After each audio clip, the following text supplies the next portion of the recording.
काय आता तू hello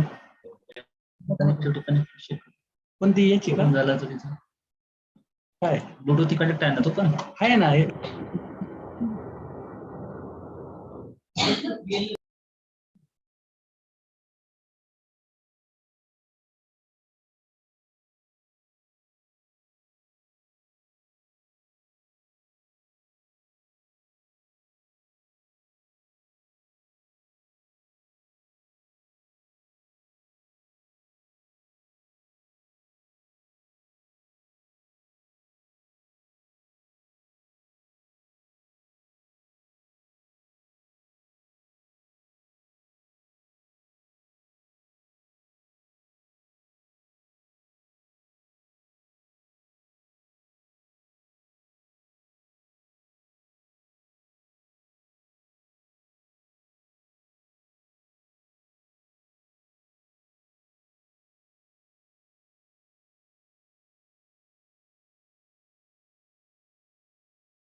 hello hello hello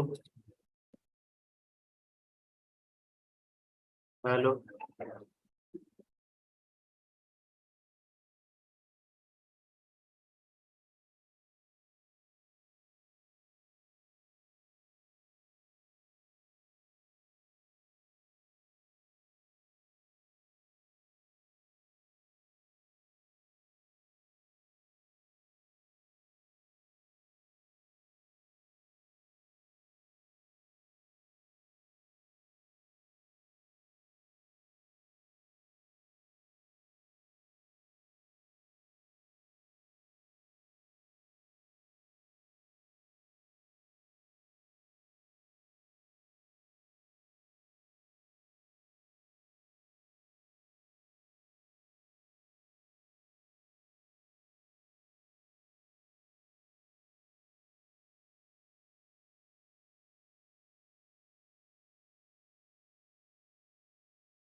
हा, good morning Revatkar sir.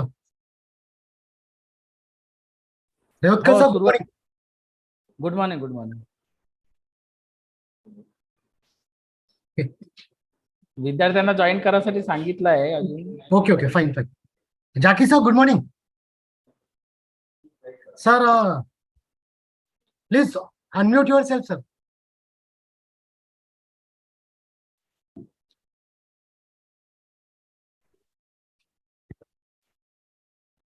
Jaki sir, unmute करा. म्यूट कर मला. होल्ड. Yeah okay.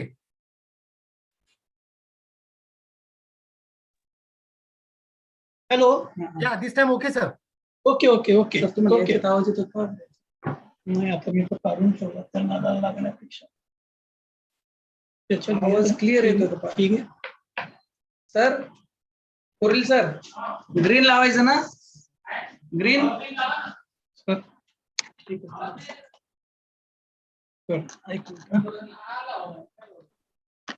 आता मला एक मिनिट, मला फक्त ती पीपीटी तेवढी हे होऊ द्या. Revatkar sir, principal sir join झाले ना? आवाज येतो. सर आले आहेत ऑफिसला. चला घुमून जाऊ त्या साईडने.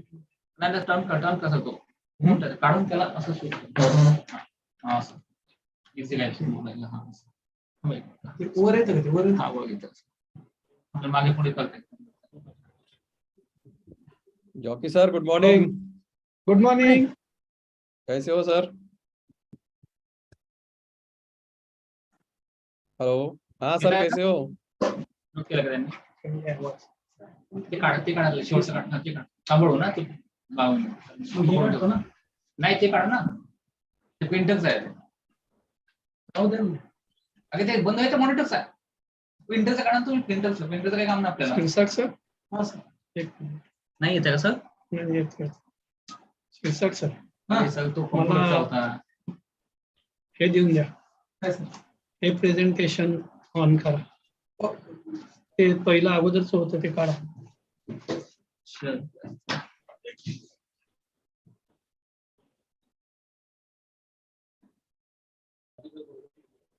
हे पाहिजे. जाकी सर पाहिजे का? आणि अगोदरचं कुठं सुरू आहे हे नाही माहिती मला. हे अगोदरचं आहे. 1 2 काय ते नाव देऊन टाका. मी कन्फ्युज प्रिंटरवर सर मी डायरेक्ट. आणि आणखी एक वर्ड डॉक्युमेंट मी ओपन केलेलं. वर्ड डॉक्युमेंट पाहिजे.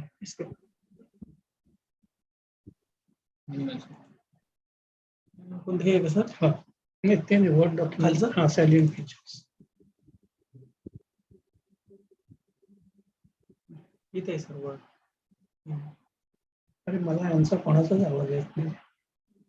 त्याने म्यूट केला असेल ना सर सर्वांना. बघून तुम्ही विचार माझा आवाज येतो. Hello Satish, am I Audible?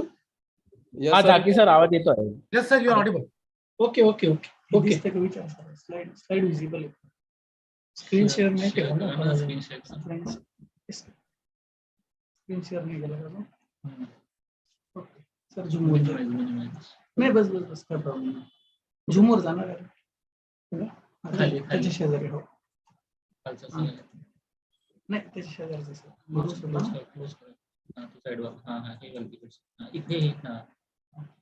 यांना बरोबर स्क्रीन सर. ग्रीन वाला करा स्क्रीन. डेस्कटॉप कोणता आहे तुमचा? कोणता? ते पहिलंवाला आहे ना? पहिलंवाला आहे ना? शेअर. नाही पण ते म्हणू द्यात ना आपल्याला. विचार कर. Participants are joining sir. There might be a weather. आवाज फार कमी येतोय. इथून वाढवा सर.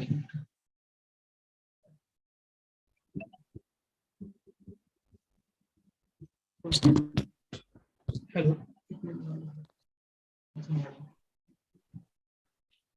त्याच्यापेक्षा या सिस्टीमचाच आवाज राहू दे. काय फरक नाही पडत. हा बरं सर. येतोय. ब्राईटनेस वाढवा.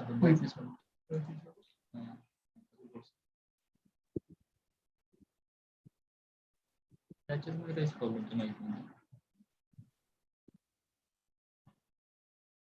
सगळ्याची पीपीटी शेअर सर शेअर करा. तुमच्या पीपीटीला दिसतात. नाही सर, शेअर झाली सर. विचारत क्लोज केला. क्लोज करा नवीन वाला. सर सुरू करायचं. जस्ट नाही हा वाला हा वाला हा Principal sir, shall we start the conference? Yes. Please start the conference. Cancel करू. हो. कोलाला PPT उघडा. कोलाला विचारायला. मिनिमाइज करून टाकेल मिनिमाइज करून जाऊ दे आपण. कोणता? खालचा सर सुरू करायचं. डबल क्लिक हो, करायचं कशावर? हा त्याच्यावर. सरांना सांगा माईक थोडस बंद करतील आपले. एक मिनिट सोडा. जाकी सर आवाज येतोय मला. लिओमेटिक करून टाकेल. हा सतीश आवाज येतोय माझा? Yes, आवाज येतोय सर. You are audible. Okay, sir.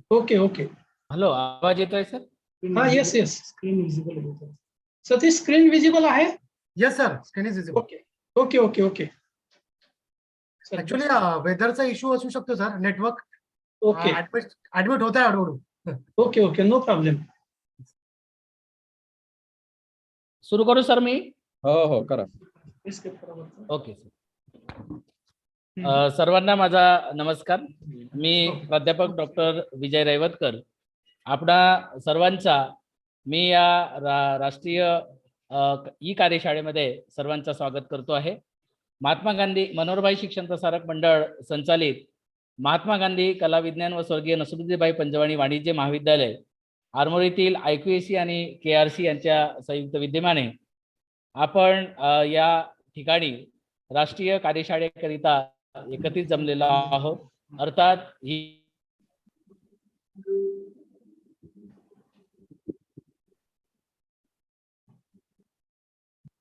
या 24 ते 28 राष्ट्रीय शैक्षणिक धोरणाचा जाणीव जागृतीचा सप्ताह सुरू आहे आणि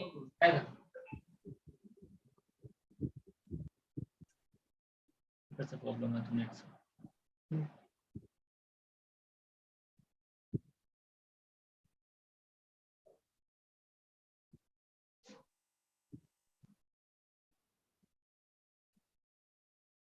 रेवतकर सर. हा You are not audible. Network issues माफ करा. तर राष्ट्रीय शैक्षणिक धोरण चा सप्ताह सुरू आहे आणि त्या अनुषंगाने जाणीव जागृती व्हावी, विद्यार्थ्यांपर्यंत देखील राष्ट्रीय शैक्षणिक धोरण समजावे हा एक प्रमुख हेतू आहे. आणि या राष्ट्रीय शैक्षणिक धोरण हे खऱ्या अर्थानं 2020 पासूनच तयार करण्यात आला आणि आज 3 वर्ष झालेली आहेत आणि आज खऱ्या अर्थानं त्याची अंमलबजावणीची आवश्यकता आहे. आणि त्या अंमलबजावणीच्या संदर्भामध्ये सर्व स्तरावर सगळ्या घटकांमध्ये मग ते विद्यार्थी हा एक प्रमुख केंद्र आहे आणि त्यासोबतच प्राध्यापक आणि सर्वांमध्ये एक सुंदर अशी जाणीव जागृती व्हावी आणि राष्ट्रीय शैक्षणिक धोरण अत्यंत सुरळीतपणे अंमलात आणलं जावं ही प्रमुख भूमिका राहिलेली आहे. आणि आमची संस्था आणि महाविद्यालय यांनी हा इनिशिएटिव्ह घेऊन आणि या सप्ताहाला समोर ठेवून ही राष्ट्रीय ई कार्यशाळा इथे आयोजित केलेली आहे. या राष्ट्रीय ई कार्यशाळेचे आयोजक तथा या कार्यशाळेचे अध्यक्ष आमच्या महाविद्यालयाचे सन्माननीय प्राचार्य डॉक्टर लालसिंग खालसा सर यांचं मी या ई कार्यशाळेमध्ये मनपूर्वक स्वागत करतो. तद्वतच या ई कार्यशाळेला आदरणीय प्रशांत झाकी सर उपस्थित आहेत आणि आज त्यांच्या मार्गदर्शन सर्व विद्यार्थ्यांना मिळणार आहे. सर्व सहभागी श्रोत्यांना आणि अभ्यासकांना संशोधकांना देखील मिळणार आहे. त्यांचेही मी सुरुवातीला मनपूर्वक स्वागत करतो. आणि या महाविद्यालयाचे IQACचे प्रमुख जे कोऑर्डिनेटर आहेत सतीश कोला सर त्यांचेही मी मनपूर्वक स्वागत करतो. या ई कार्यशाळेला सहभागी सर्व सन्माननीय प्राध्यापक सर्व विद्यार्थी संशोधक यांचं देखील मी मनपूर्वक स्वागत करतो. आणि या ई कार्यशाळेचं स्वागतपर आणि प्रास्ताविक करण्याची विनंती आमच्या महाविद्यालयाचे प्राचार्य आदरणीय डॉक्टर लालसिंग खालसा सरांना करतो. त्यांनी स्वागतपर आणि प्रास्ताविक पर भाषण करावं. आदरणीय खालसा सर.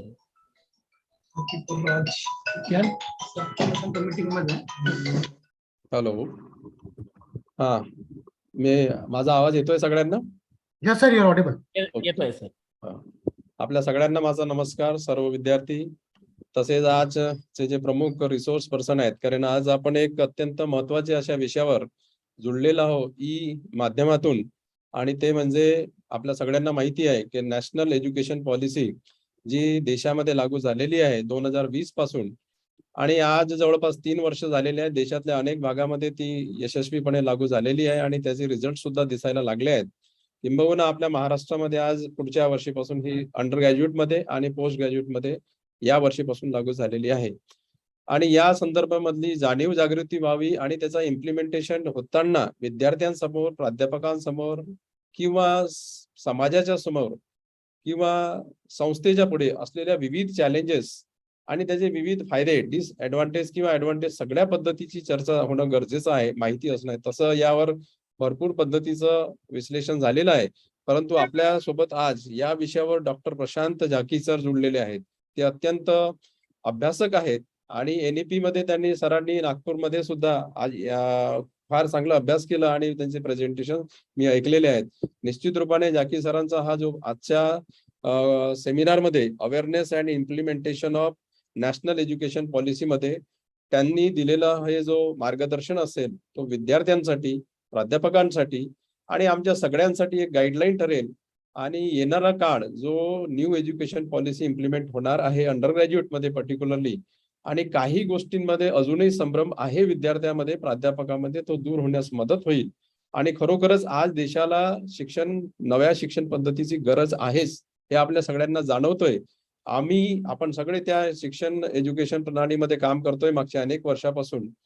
आणि इतकं शिक्षण झाल्यानंतरही जर आम्ही आपल्या आउटपुट विद्यार्थ्यांकडे बघतो तर विद्यार्थ्यांना मध्ये जो झालेला बदल किंवा विद्यार्थ्यापुढे असलेले चॅलेंजेस आफ्टर ग्रॅज्युएशन, जेव्हा त्यांना नोकरी मिळत नाही किंवा त्यांच्यामध्ये असलेले बेसिक स्किल्स आपल्याला आढळत नाही किंवा अशा पद्धतीचा सिस्टम डेव्हलप नाहीये का त्यांचा होलिस्टिक डेव्हलपमेंट होईल, पुस्तकी ज्ञानापुरतं मर्यादित ठेवणं, अशा पद्धतीचं जी परंपरागत शिक्षण पद्धती होती त्यामध्ये कुठल्या तरी बदलाची गरज निश्चितच जाणवत होती.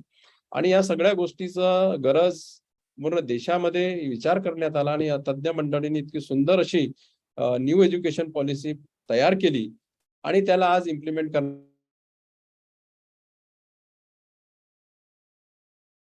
आता पुढच्या वर्षीपासून लागू होणारच आहे.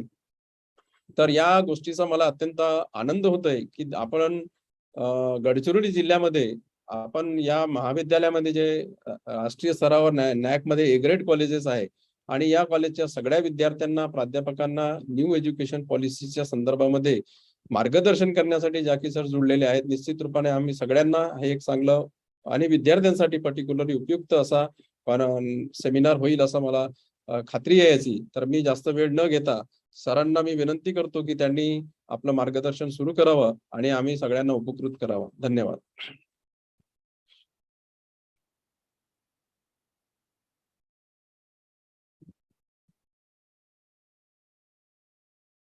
रेवतकर सर अनम्यूट करा. विद्यार्थ्यांसाठी निश्चितच उपयोगी ठरेल. मी आदरणीय खालसा सरांचं पुनश्च आभार मानतो.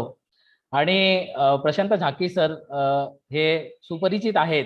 विविध कार्यशाळांमध्ये, चर्चासत्रांमध्ये रिसोर्स पर्सन म्हणून सरांची व्याख्यानं निश्चितच प्रसिद्ध आहेत. त्यांचा परिचय सर्वांना आहे, तरी पण त्यांचा परिचय आमच्या इथे जुळलेल्या सर्व विद्यार्थ्यांना मिळावा अशी देखील माझी अपेक्षा आहे. आणि म्हणून आमचे IQACचे समन्वयक सतीश कोल्हा सर यांना विनंती करतो की त्यांनी झाकी सरांचा थोडक्यात परिचय करून द्यावा. Thank you sir. Is I audible, sir? Yes, yes. Okay. It's my immense pleasure to introduce one of the eminent person of this e-workshop, Dr. Prashant Jaki.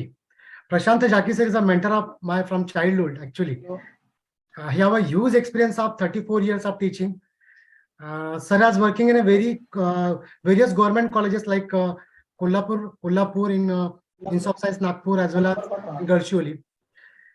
Sir has also works as an IQAC coordinator for Institute of Science Nagpur. So he have a very good experience of NAC also. Then sir also works in a various committees like Board of Studies. Then also works as a chairman. Then is a coordinator of RUSA in Institute of Science. He's also in charge of Finance Committee in Institute of Science Nagpur. He has so many publications, national and international publications, and 20 years of research experience. So it's my honor to introduce Prashant Jaki sir. Over to you, sir. Prashant Jaki, sir. It's a welcome and honor. You can start your presentation. Okay. Okay. Thank you, sir. Just a minute.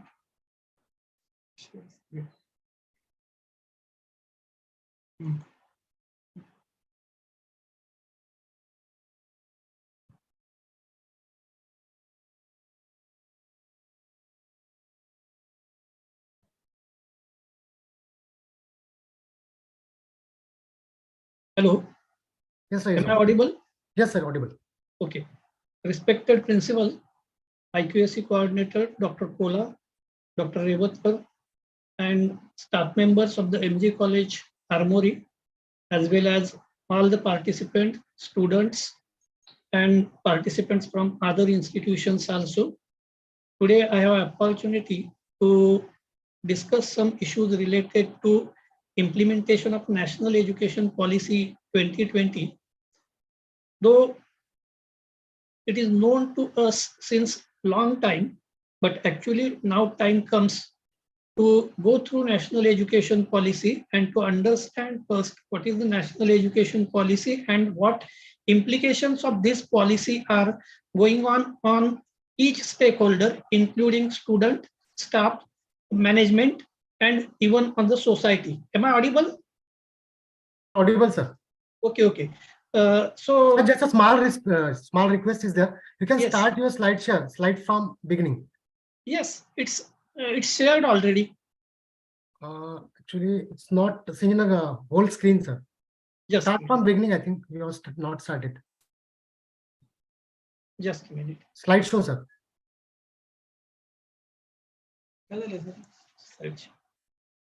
Slide show आहे ना sir. एक minute थांबायचं. Slide दिसत आहे sir. Just a दिसत आहे sir slide. दिसते ना तुम्ही Slide दिसतोय पहिले complete आहे सर. नंतर हा हे बघा चेंजिंग होतं विचार. Hello. Yes, sir. Is it visible? Slide is visible, Yes, sir. Okay. So now today I am going to discuss some of the key issues related to implementation of new education policy, which is known as also National Education Policy 2020. As there is a change, everybody is in the different mood. Normally what happens, if anything is going to be changed, then normally anybody is not going to accept it as it is. But remember, for everything there is possibility of a change, and changes are required for as a part of time. So it is essential to go through what this policy is. Actually, there are several considerations in the people regarding national education policy, whether the present system is not sufficient or not, then why this system is implemented, what are the reasons behind this. And prior to that, I should go through one important issue which is related to sustainable development.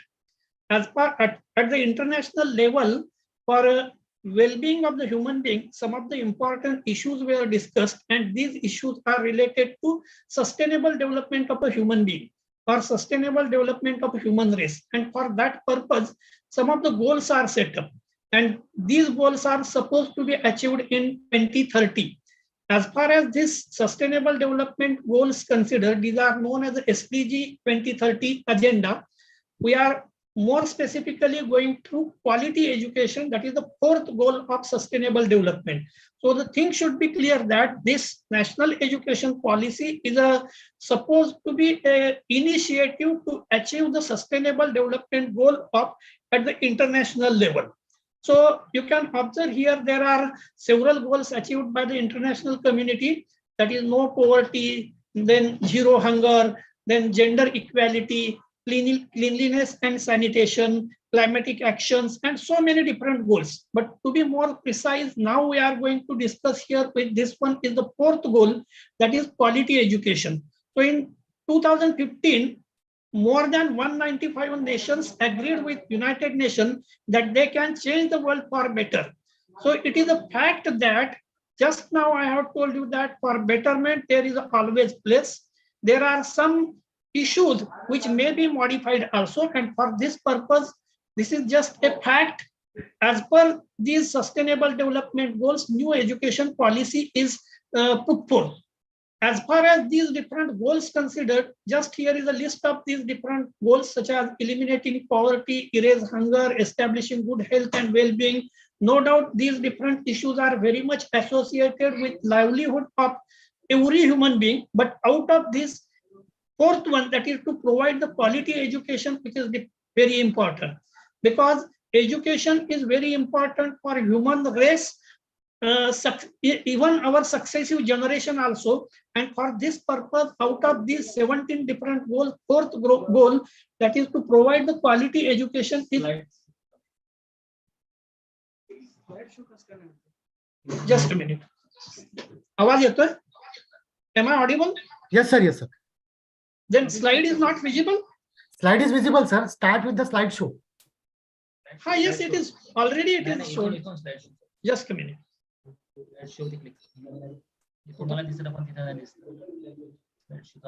नाही दिसताय sir, आम्हाला दिसताय sir slide. Okay. Okay. Just a minute. Just a minute. So sustainable development, out of this sustainable development. Slide Satish option कौन सा? Start from beginning, sir. From beginning. Right from beginning. जाकी sir. हाँ sir. Yes yes sir. आप इसको फुल screen कीजिए sir. फुल screen ही है. नहीं आपका साइड में वो स्लाइड आउटलाइन दिख रहा है. जस्ट पैनल दिख रहा है, वो हटा के फुल स्क्रीन कीजिए. स्लाइड शो में क्लिक कीजिए, आप आ जाएगा पूरा. Just minute sir. मोर मध्ये बघा स्लाइड कंट्रोल. इथे बघा गाईड दिसतं नाही इथे symbol. Slide control. Yes yes just minute. जाकी सर वो 82% दिख रहा है क्या आपको? नहीं, ये देखो नीचे में जो क्लिक टू ऐड नोट दिख रहा है. हाँ yes click to add note. हो स्क्रीन पे दिखा रहा होगा. From beginning. From the beginning is केलं ना. राइट साइड कॉर्नर में नीचे में. नीचे राइट साइड कॉर्नर में नहीं है सर. ये 82% दिखा रहा है वहाँ पे. स्लाइड कंट्रोल मध्ये का?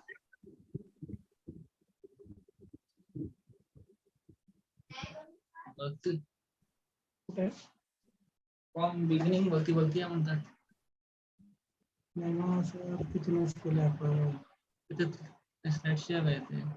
आपका जो पॉइंट है ना सर, 17वां पॉइंट है देखो. इसके पहिले पुन्हा शेअर करायला सांगतो ना sir. Just a minute. I am going to escape first and again I am going to share. Just a minute.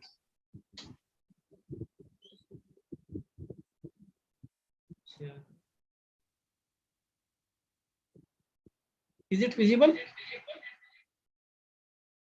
It's okay, sir. Now. Yeah. Now Yes sir. Okay. So these are the different goals which are set up by international community, and in 2015, out of many more nations, that is about 195 nations, have agreed with United Nations that they are going to change the world for better. But out of these different goals, we are more associated with the quality education, that is the fourth goal. So these are the different goals which are associated with life of human being, but here we are going to discuss fourth goal. Now, before going to start with the rest of things, here we should go through what is the Indian scenario. As far as Indian scenario considered, this is the fact where we can observe that India is at which level and what we have to achieve. That is, we have to achieve the goal of 2030. That is early childhood enrollment ratio or rate which should be 60%, and primary schooling complete rate which should be 100%. So to achieve these different available things, we have to work hard. Now just observe the higher education in world and higher education in Asia, how it is associated, what is the fact. Am I audible and visible also? Yes, sir. Yes, sir. Yes sir.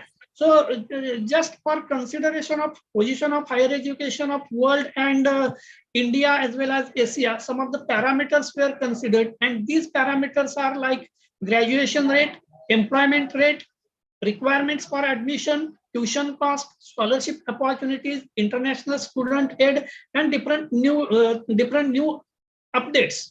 By considering all these parameters at the world level, if we observe these out of these 5 universities, almost 3 universities from United States and 2 universities from United Kingdom, that is Harvard, Massachusetts, Stanford, University of Oxford, and Cambridge University. So these are the top 5 universities. But in Asia, even if we again observe, the scenario is quite different. First one China, second one Singapore, third one Hong Kong, fourth one China, and again fifth one is Japan. So it has been observed that none of the Indian university is observed even at the ASEAN level also in the first 5. But what is the fact of Indian universities if we go through different rankings, that is NIRF ranking and Indian universities, there are few of the universities which are playing good role in academics. First one, that is Indian Institute of Sciences, IISc Bangalore, who has achieved the ranking of first in the last 4 years. Then Jawaharlal Nehru University, that is JNU Delhi, who has achieved the second ranking. Then Jamia Millia Islamia, then Jadavpur University, then Amrita Vishwa Vidyapeeth Coimbatore. So these are the different universities who are achieving the ranking or who are achieving first 10 positions in India. And as far as present ranking considered, again in 2023, Indian Institute of Sciences has achieved the first ranking, JNU second ranking, and Banaras Hindu University third ranking. So this is the position of Indian universities which is observed in the current scenario. But as far as present NEP is considered, we have accepted NEP now as per fourth objective of the SDG or Sustainable Development Goal. As I am known, some of the viewers are today also in Marathi. I am also going to speak in mixed mode. So our aim is up to 2040. Our education system should be excellent system, or none should say that Indian system is not good, etc. So खऱ्या अर्थानं जर बघायचं गेलं तर राष्ट्रीय शिक्षण धोरण 2020 हे 21व्या शतकातलं पहिलं धोरण आहे आणि या धोरणाचं ध्येय आपल्या देशातल्या वाढत्या विकासात्मक आवश्यकतेवर उपाययोजना करणं हे आहे. So need of this education policy is supposed to be a very important, because we have to compete with so many things with rest of countries of the world, and for this purpose there should be revision of the education policy, and by considering this new education policy is put forth. And in this policy there are some of the important things or important issues related to these policies or key points related to this policy, and these are like NPE ने भारतीय संविधानाच्या ह्याच्यानुसार मुलांसाठी वयाच्या 14व्या वर्षापर्यंत सक्तीचं शिक्षण देण्याचं आवाहन केलेलं आहे. Even now we observe also there is such a type of compulsion for registering the students in school, but still there are so many students by virtue of anything they are out of school. So besides that there is another NEP 2020 which is supposed to be first proposal of new education policy of the 21st century. उसके बाद national education policy 23 मध्ये प्रत्येक विद्यार्थ्याच्या सृजन क्षमतेच्या विकासावर भर देण्यात आलेला आहे. Even now we observe that we are most of the students are now just going through examination, they are preparing for the examination, and I think at least sometime you might have observed that student has achieved 90%, 70% or 80% marks, but he is unable to explain few of the basic things. Just now I can give you a very simple example. Just in the last week I have taken interview of computer science postgraduate or a postdoc lecturer, and he is unable to explain what is algorithm. Even in chemistry, one person who has achieved the PhD is unable to explain what is amalgamation. So this indicates that the peoples or students of present time are just wandering behind the examination, or they are preparing for examination system and they are showing the lack of basic knowledge, fundamental knowledge, and for this purpose there should be change. As far as NEP 2020 considered, some of our forefathers, including Munis or Rishis, such as Charak, Shishrut, Aryabhatta, Bhaskaracharya, and ancient peoples, those who are worked very hard for Indian culture, they are also included, including Chanakya, Madhav, Patanjali, Panini, Tiruvalluvar, etc. As far as Indian education policy or new education policy considered, let me give some key aspects in Marathi because most of the viewers are from Arts and Commerce College. So, Lauchikta, that is the flexibility. In present system, we observe that once you have admitted, suppose for example, graduation, you select some combination of subject, and it is then it becomes difficult to left that combination, or you should go through the same subject until completion of a graduation. But in new education policy, there is flexibility. You can choose subject as per your concept. This is first and important concept. Second one, विषय अभ्यासक्रम अतिरिक्त क्रियाकलापात कोणतेही कठीण किंवा कठोर पृथक्करण नाही. That is subject as well as syllabus. These are comparatively prepared as per requirement of the present era. Then another important Vaicharik samaj, that is thinking consideration regarding the thinking power has been taken. Then Naitik Mulya, that is ethics. So all these aspects of education, these are included in new education policy, and for this purpose, this new education policy is important. Now, before going to have an idea regarding what this new education policy is, the concept behind this should be considered. So you just go through it. राष्ट्रीय शैक्षणिक धोरण तयार करण्याकरता जुन्या मनुष्यबळ मंत्रालय विकास मंत्रालयानं कस्तुरीरंगन यांच्या अध्यक्षतेखाली एक समिती स्थापन केली होती, आणि या समितीनं 2017 मध्ये स्थापन केली होती. त्या समितीनं 31 मे 19 रोजी अहवाल सादर केला. अर्थात याच्याही अगोदर 2014-15 पासून खऱ्या अर्थानं प्रत्यक्षात कामाला सुरुवात झाली होती. And at the different level, even at the village level, tehsil level, district level, किंवा आपण ज्याला म्हणतो की स्थानिक स्वराज्य संस्थाच्या लेवलवरती सुद्धा लोकांच्या सोबत सहभाग घेऊन त्यामधून प्रत्येकाच्या विचार जे आहेत या बाबतीतले सध्याच्या एज्युकेशन पॉलिसी किंवा प्रणालीबद्दलचे ते कन्सिडर केले गेले. शिक्षणाचं पहिलं धोरण, now prior to this education policy was framed in 1968 and later on second in 1986, which is later on modified after a period of 5 years, that is 1992. First one, that is Radhakrishnan Commission, and second one that is Kothari Commission. But after that, no change was made which was required to keep the pace with environment or pace with the time, and for this purpose such a type of change was essential. First NPE, that is National Policy on Education, which was framed during the period of 64 to 66, and in that amulagra punarrachana किंवा entire transformation was done, आणि सर्वांसाठी शिक्षणाच्या समान संधी किंवा education for all, such a type of concept was put forth. राष्ट्रीय एकात्मकता आणि उत्तम आर्थिक आणि सांस्कृतिक विकास साधण्याचा प्रयत्न केला गेला. So in the first education policy, education for all and best quality education for Indians was considered as a key aspect of first education policy. Now, after that, in spite of explaining first and second education policy, now we should go through our second education policy. तर कस्तुरीरंगन समितीनं सादर केलेल्या शैक्षणिक धोरणाप्रमाणे सादर केलेल्या सध्याचं शैक्षणिक व्यवस्थेसमोरील जी आव्हानं होती, अर्थात ही आव्हानं कन्सिडर करत असताना जागतिक होणारे बदल, त्याचप्रमाणे इंडस्ट्रियलायझेशन, अर्बनायझेशन, रोजगारांच्या उपलब्ध होणाऱ्या संधी आणि किंवा असणाऱ्या संधी, भविष्यातली मानवाची गरज, अशा वेगवेगळ्या गोष्टींचा अपेक्षानं विचार करून सदर धोरण ठरवलं गेलं.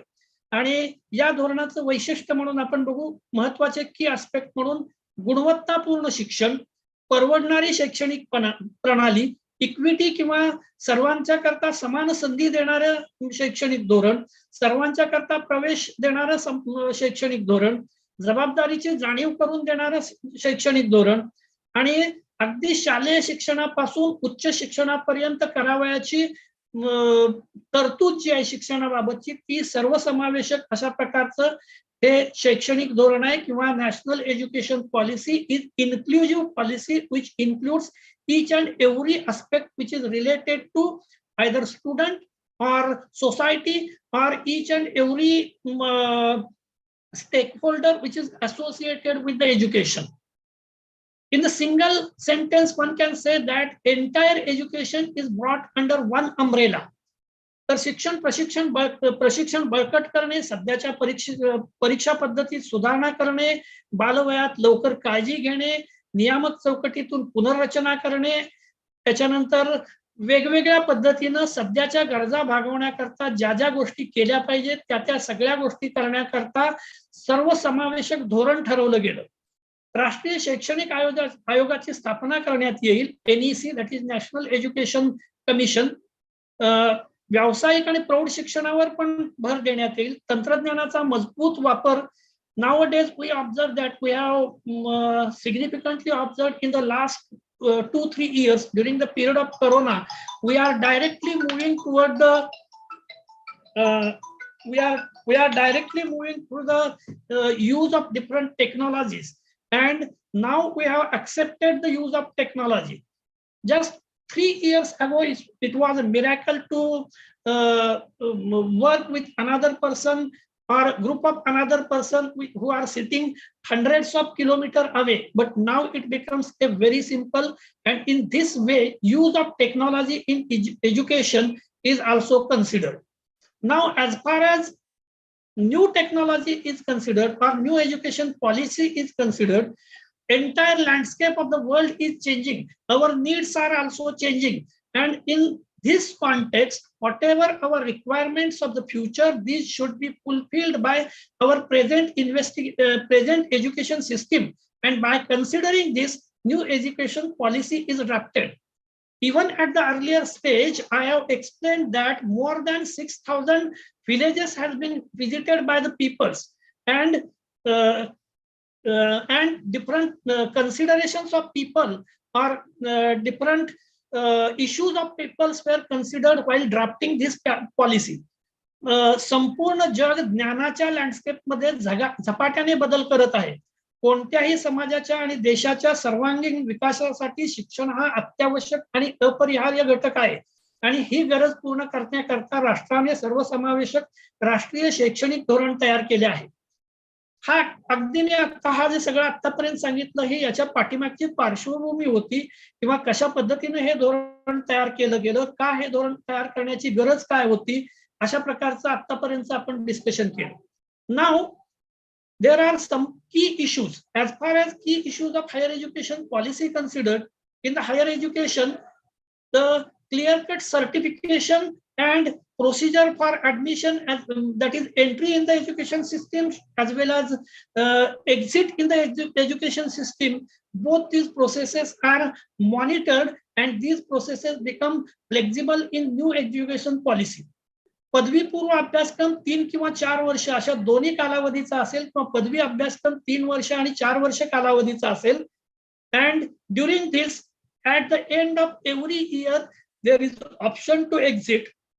सध्याच्या किंवा कन्व्हेन्शनल सिस्टीम मध्ये 3 वर्षाच्या डिग्री कोर्सला ऍडमिशन घेतल्यानंतर पहिल्या किंवा दुसऱ्या वर्षाच्या शेवटी जर विद्यार्थी एक्झिट करत असेल तर त्याला कुठल्याही प्रकारची डिग्री, सर्टिफिकेट, डिप्लोमा काहीही मिळत नव्हतं, because it was a composite course of 3-year integrated course, or even in the postgraduate also the course is 2 years integrated course. And in this case, if due to anything, due to poverty, due to non-availability, due to family background, due to social issue, if student is unable to complete 3-year or 2-year course, then it becomes difficult for him. And for this purpose, in present education policy, at the end of each year, the student has been awarded either diploma, certificate, or degree, etc. And so this is the key aspect of this new education policy. No doubt we will discuss it in the latter in more brief. 1 वर्षाच्या पदवीपूर्व अभ्यासक्रमात शिक्षण घेतले असल्यास त्याला 2 वर्षाचा प्रगत diploma, that is advance diploma, 3 वर्षाचा पदवीधर किंवा ग्रॅज्युएशन आणि 4 वर्षाच्या पदवीनंतर प्रमाणपत्र दिले जाईल आणि 4 वर्षानंतर अर्थात संशोधन पदवी दिली जाईल. एक शैक्षणिक बँक ऑफ क्रेडिटची स्थापना केली जाईल. Let me explain. Now there are certain difficulties. Suppose Gondwana विद्यापीठाचा स्टुडंट RTM नागपूर विद्यापीठात किंवा अमरावती विद्यापीठात जर एज्युकेशन करता गेला तर बऱ्याच वेळेला त्याला इलिजिबिलिटी, मायग्रेशन अशा गोष्टींची गरज लागत होती. आणि काही वेळेला तर इव्हन नोकरीमध्ये सुद्धा त्याच्या मार्कशीटचं व्हेरिफिकेशन करून घेतलं जायचं, एक्सक्रिप्ट मागवले जायचे आणि ही गोष्ट थोडीशी किचकट होती. नवीन एज्युकेशन पॉलिसीमध्ये जसं आपण पैसे आपल्या बँकेत ठेवतो तशाच आधाराची जवळपास अकॅडमिक क्रेडिट बँक किंवा शैक्षणिक बँक ऑफ क्रेडिटची स्थापना केलेली आहे. त्याच्यामध्ये प्रत्येकानं आपला अकाउंट उघडून आपण जो कुठला कोर्स पूर्ण करतोय त्याचे क्रेडिट, त्याची पदवी किंवा त्याची डिग्री जे काय असेल ते अकॅडमिक बँक ऑफ क्रेडिट मध्ये डिपॉझिट राहतील आणि त्यामुळं त्याचा access to all educational institute राहील.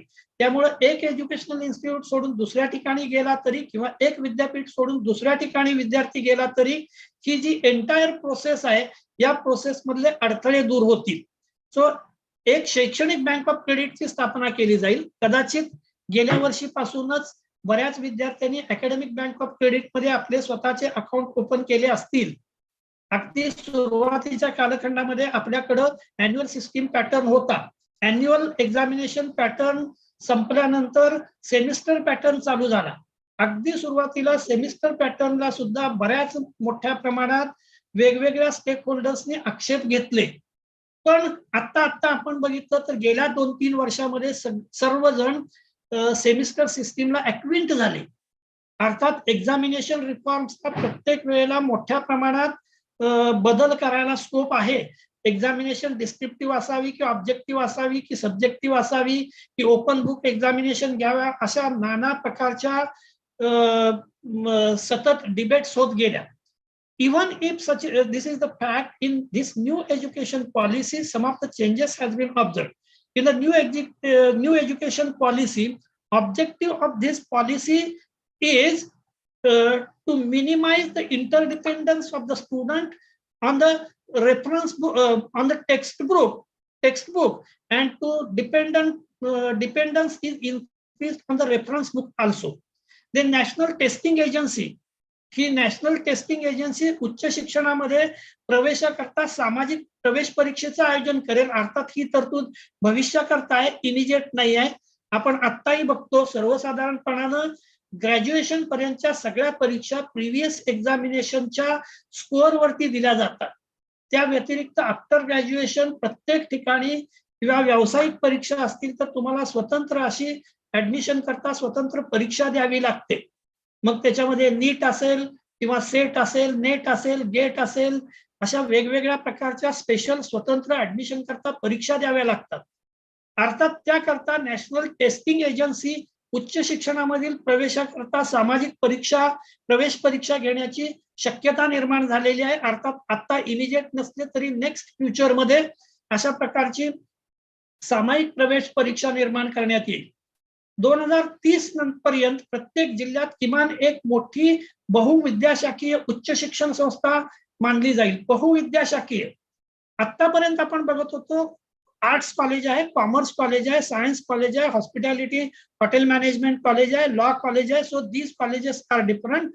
देर are some of the colleges which are multi faculty colleges.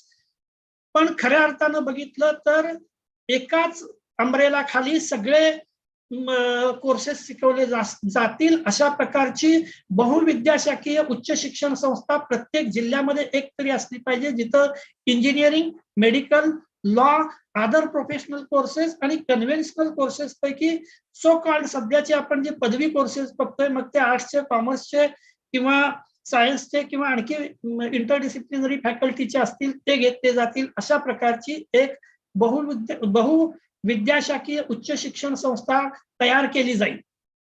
As per new education policy, we have to achieve the target by 2040. That is, such a type of multidisciplinary education systems could be produced in every district. संपूर्ण उच्च शिक्षणासाठी भारतीय उच्च शिक्षण आयोग ही एकच संस्था असेल. आपण आता बघतोय युनिव्हर्सिटी ग्रँट कमिशन आहे, स्टेट लेवलला स्टेट हायर एज्युकेशन कमिशन्स आहेत, प्रत्येक ठिकाणचे काही वेगवेगळे नियम आहेत. असं असणार नाही तर वैद्यकीय आणि विधी वगळून बाकी सगळ्यांच्या करता एक उच्च शिक्षण आयोग नावाने एक नवीन संस्था स्थापन करण्यात येईल. सध्याच्या परिस्थितीत आपण बघतोय की सध्याच्या परिस्थितीत आपल्याकडे 10+2 किंवा 12 वर्षाचा एज्युकेशनल पॅटर्न आहे. अर्थात किंडरगार्टन एज्युकेशन किंवा प्रायर टू स्कूल एज्युकेशन याला फारसं महत्व आतापर्यंत दिलं गेलेलं नव्हतं. साधारणपणे KG1, KG2 किंवा ज्युनियर KG, सिनियर KG झाल्यानंतर तो विद्यार्थी पहिल्या वर्गात कुठल्याही मीडियम मध्ये किंवा पहिल्या वर्गात ऍडमिट होत होता. त्यानंतर तो 10व्या वर्गापर्यंत प्राथमिक आणि माध्यमिक शाळेमध्ये अर्थात SSC बोर्ड किंवा HSC बोर्डच्या मान्यताप्राप्त शाळांमध्ये किंवा सेंट्रल बोर्डाच्या किंवा ICSE बोर्डाच्या मान्यताप्राप्त शाळांमध्ये तो विद्यार्थी शिकायचा. अर्थात 12व्या वर्गानंतर मात्र विद्यार्थी सरळ सरळ विद्यापीठाच्या अंतर्गत होणाऱ्या वेगवेगळ्या प्रकारच्या कोर्सेस करता प्रवेश घेतला जायचा आणि खऱ्या अर्थानं राज्य शासन पहिल्या 12 वर्षापर्यंत म्हणजे 1 ते 12 वर्गापर्यंतच्या एज्युकेशनची हमी घेत होतं. आणि नंतर उच्च शिक्षण जे आहे ते उच्च शिक्षण पदवी स्तरावरचं उच्च शिक्षण तो विद्यार्थी पदवी स्तरावरचं उच्च शिक्षण जे आहे तो विद्यार्थी वेगवेगळ्या ठिकाणी वेगवेगळ्या विद्यापीठांमध्ये घेतला जायचा. अर्थात वेगवेगळ्या विद्यापीठांमधले अभ्यासक्रम तिथले शिकवण्याच्या पद्धती यांच्यामध्ये किंवा फिजिकल इन्फ्रास्ट्रक्चर याच्यामध्ये बरेच बदल होते किंवा कमी जास्तपणा असायचा. त्यामुळे विद्यार्थ्यांना खूप मोठ्या प्रमाणावर अडचणींना तोंड द्यायला लागायचं. भारतीय उच्च शिक्षण आयोगाचे राष्ट्रीय उच्च शिक्षण नियामक परिषद, सामान्य शिक्षण परिषद, उच्च शिक्षण परिषद आणि राष्ट्रीय मान्यता परिषद अशा 4 वेगवेगळ्या शाखा तयार होतील. शैक्षणिक धोरणाअंतर्गत सरकारी आणि खाजगी शिक्षण समान असेल. Even now we observe that there are some of the changes observed in a private school as well as government school. Some of the changes are good or beneficial, some of the changes may not be good. That means both these types of school have their own merits and demerits. And besides that, दिव्यांगांच्या शिक्षणात बदल केले जातील. We also known with the different such a type of different changes for different stakeholders. Even now at least we observe in some of the institutions at least which are funded by government or which are run by government, there are some special things are created for these दिव्यांग किंवा अपंग म्हणण्यापेक्षा दिव्यांगांच्या करता ramp असतील किंवा for example त्यांच्या करता व्हिज्युअली इम्पेअर्ड करता काही वेगवेगळ्या प्रकारच्या तरतुदी केलेल्या आहेत. आता या नव्या शिक्षण पद्धतीचे आपल्याला फायदे काय होणार आहे? भारताच्या नवीन शैक्षणिक धोरणाची अंमलबजावणी करण्याचा सर्वात मोठा उद्देश भारतातील विद्यार्थ्यांना सक्षम करणे हा आहे. This indicates that in the present era, whatever students are getting knowledge, they are unable to get the employment on basis of knowledge which is achieved by them, or they have just a book knowledge but they are unknown regarding the practical knowledge or practical utilities of the knowledge which they have achieved. And for this purpose, there should be a huge change in education system. As far as National Education Policy 2030 considered, for implementation of this National Education Policy, central government has decided to make expenditure of about 6% as per GDP. सध्या आपण बघतो साधारणपणे GDPच्या 3% पर्यंत maximum खर्च होतो. 3% नाहीच, तो 2 किंवा 2.5% पर्यंत आहे. पण या पॉलिसी प्रमाणे expected is that it is up to 6% because our next future generations are dependent only on the education, and for this purpose expenses on education will be increased. Then different kinds of Indian languages, they has been given more importance. I think it is best known to you. There are at least 14 different languages which are spoken in our country on the large scale, and these languages are very important. So either Sanskrit or these 14 different languages has been given importance. Even IITच्या क्षेत्रात ही संस्कृत आणि regional लँग्वेजेसना पुढे घेऊन जाईल किंवा या लँग्वेजेसचा उच्च शिक्षणामध्ये सुद्धा वापर केला जाईल. विद्यार्थ्यांना हवं आहे ते इतर विषयांचा अभ्यास संस्कृत भाषेतून पण ते करू शकतील किंवा लँग्वेज हा बॅरियर असणार नाही. हव्या त्या लँग्वेज मधून ते स्टुडंट अर्थातच अशा प्रकारचा त्यांचा अभ्यासक्रम पूर्ण करू शकतील. अशा प्रकारची संकल्पना नजीकच्या भविष्यातल्या काळात येऊ शकते. देन बोर्डातल्या परीक्षा ज्या आहेत त्या बोर्डातल्या परीक्षांचा पॅटर्न सोपा होईल. पूर्वी बोर्डाच्या परीक्षेच्या वेळी बोर्डाची तयारी 2-3 महिन्यात अभ्यास करून व्हायला हवी असे वाटायचे. आताही आपण बघतो अॅन्युअल सिस्टीम मध्ये students are going to start to the study after the month of January.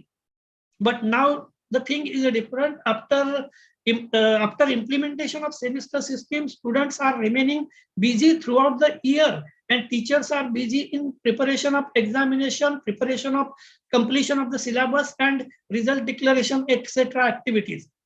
So this system is going to be closed. आणि आता वर्षभर विद्यार्थ्यांना अभ्यास करावा लागेल. बोर्डाच्या परीक्षा सुद्धा 2 टप्प्यात घेण्यात येतील. अभ्यास सोपा करण्याबरोबर विद्यार्थ्यांना समजून घेता यावे यासाठी आर्टिफिशियल इंटेलिजन्स सॉफ्टवेअरचाही अभ्यास क्षेत्रात वापर केला जाणार आहे. अगदी 5 वर्षापूर्वी 10 वर्षापूर्वी आपण बघितलं तर अँड्रॉइड किंवा सेलफोनचा कुठल्याही प्रकारचा आपण वापर एज्युकेशन करता करत नव्हतो. पण कोरोनाच्या पिरियडमध्ये आपण बघितलं की लार्ज स्केल वरती अशा प्रकारचा वापर अँड्रॉइड फोन्सनी खूप मोठ्या प्रमाणात 2 वर्ष कोरोना पिरियड मध्ये सगळ्यांना मदत केली. 2 वर्ष मुलं सिस्टीमच्या बाहेर राहिली नाहीत. म्हणजेच खऱ्या अर्थानं वेगवेगळ्या प्रकारच्या टेक्नॉलॉजीचा वापर लार्ज स्केल वरती करायला आपण 2 वर्षात शिकलो. Nowadays we observe that in the every walk of human life there is interference of artificial intelligence. Artificial intelligence अगदी साधी सोपी गोष्ट बघा. जर आपण हेल्थ क्लब मध्ये गेलो, मशीनवर उभं राहिलं तर machine immediately give you idea regarding after giving some input data how much amount of muscles in your body, how is your biological age, how much amount of fat is available. Entire data is given by a single machine. So this indicates that technologically we are comparatively sound and we should include use of technology in the different way. आता नवीन शैक्षणिक धोरण जे आहे ते मुख्य अभ्यासक्रमात अभ्यासक्रमेतर उपक्रम पण ठेवण्यात आलेले आहेत.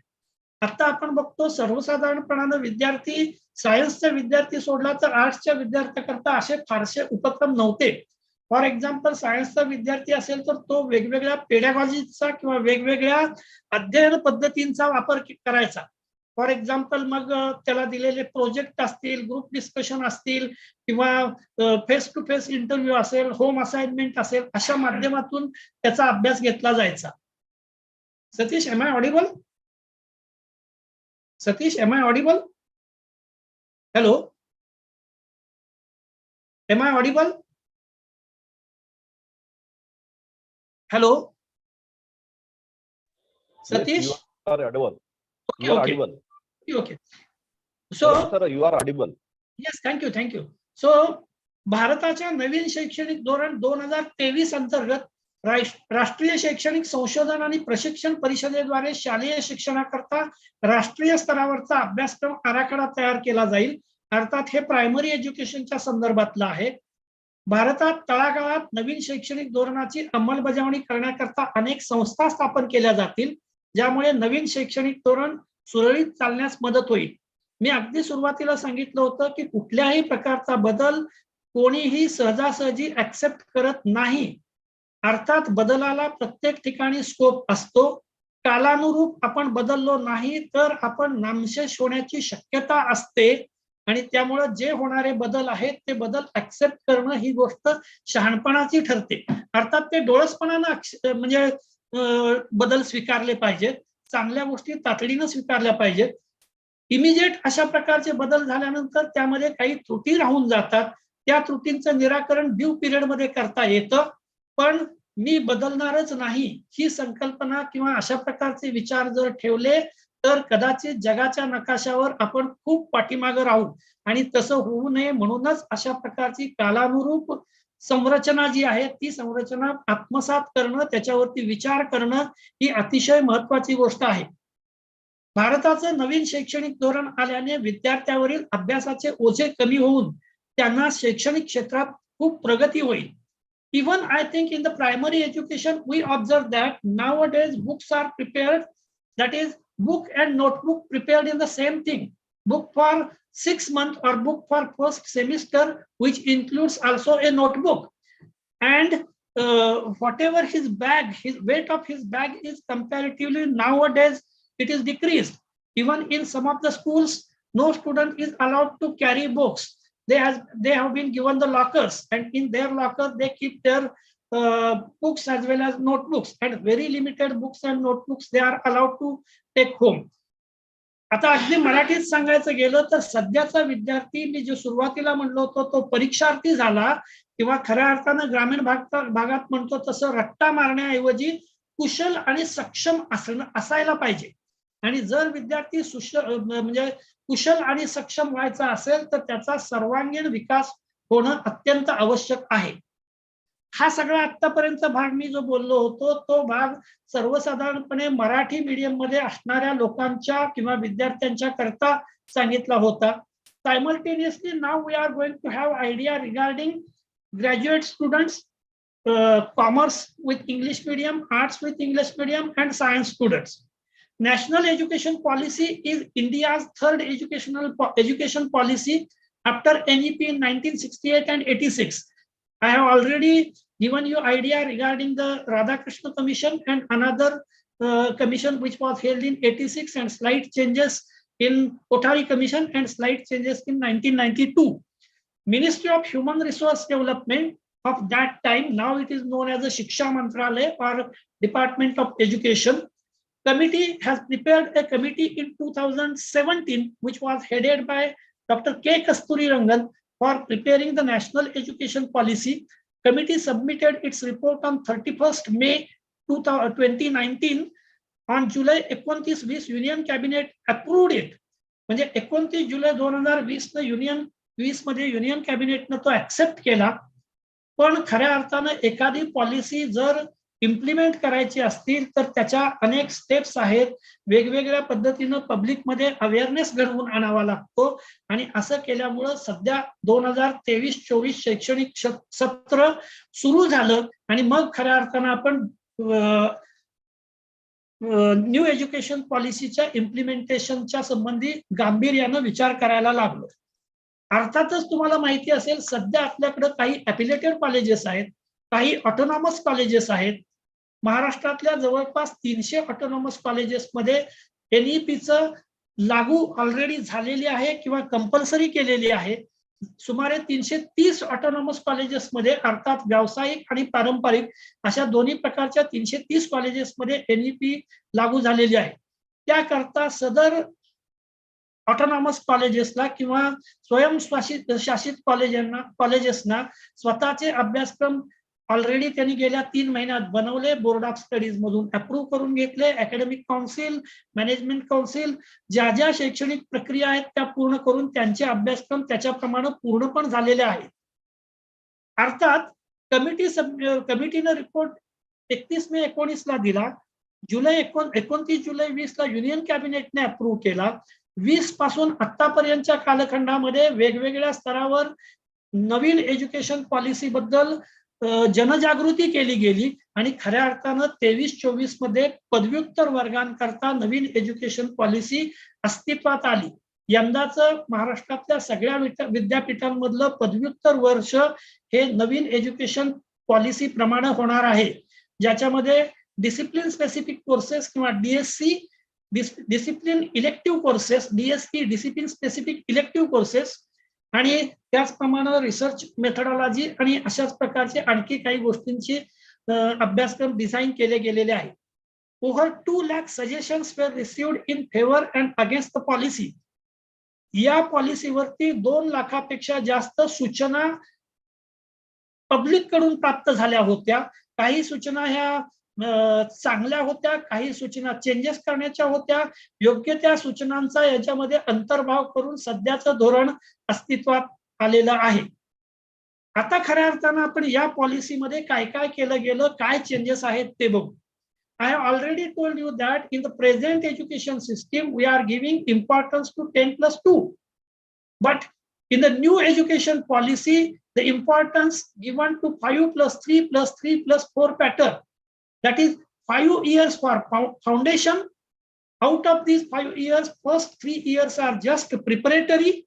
At the beginning of third year किंवा 3 वर्ष संपल्यानंतर विद्यार्थी 5 year हा जो फाउंडेशन कोर्स आहे तिथं प्रवेश घेतो.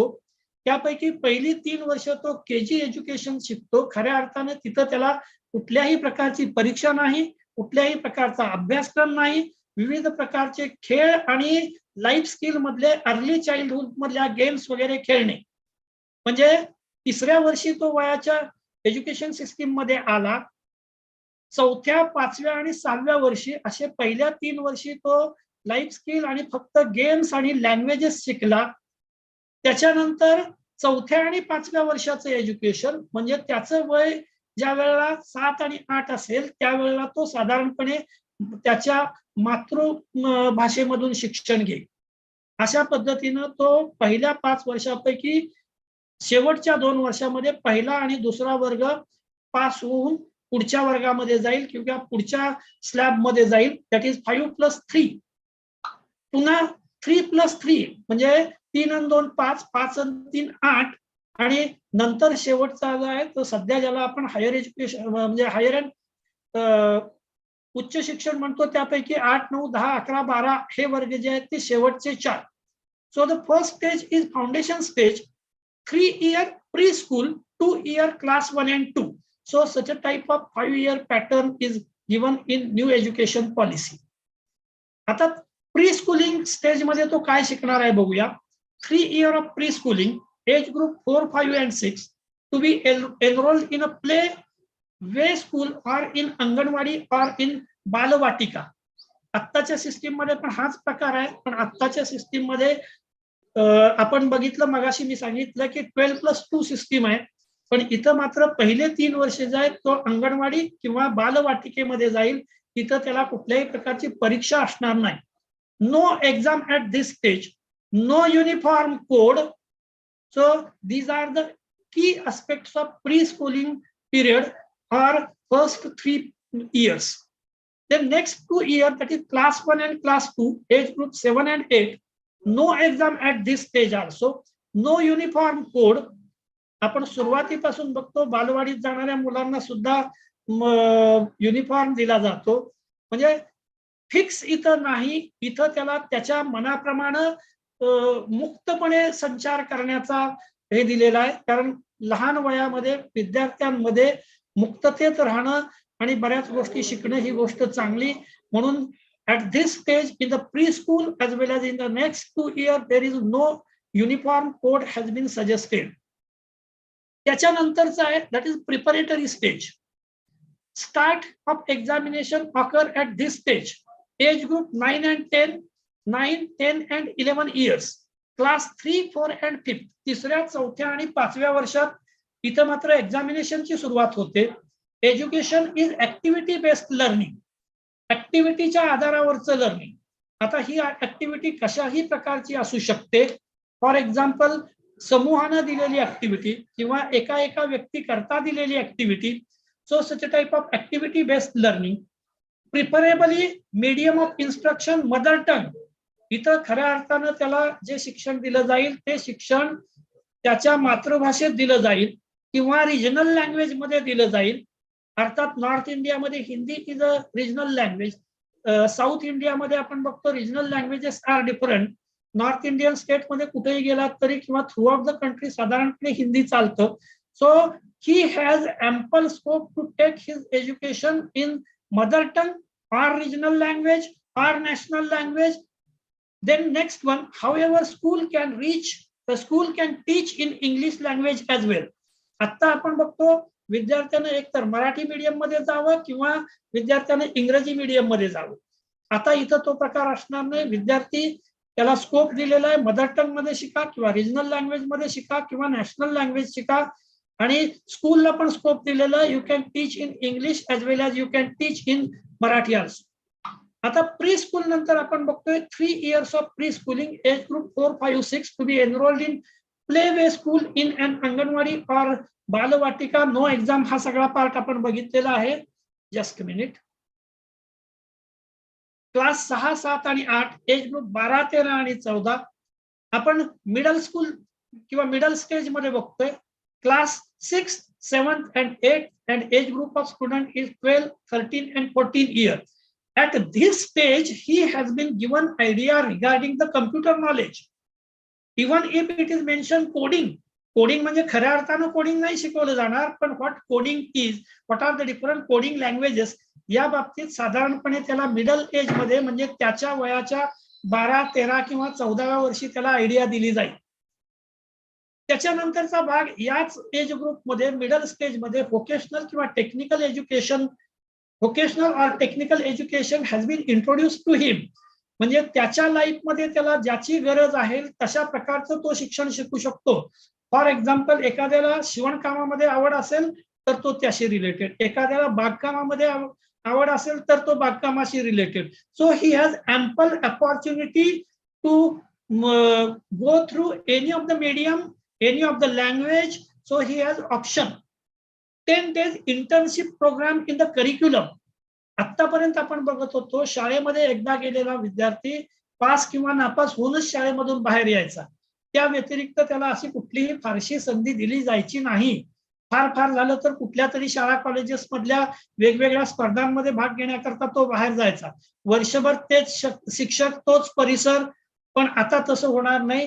वेगवेगळ्या प्रकारच्या आजूबाजूच्या परिसरात उपस्थित असणाऱ्या वेगवेगळ्या संस्थांमध्ये, वेगवेगळ्या शाळांमध्ये किंवा वेगवेगळ्या NGO मध्ये तो जाऊन 10 दिवसाचं किमान इंटर्नशिप प्रोग्राम तो करू शकेल.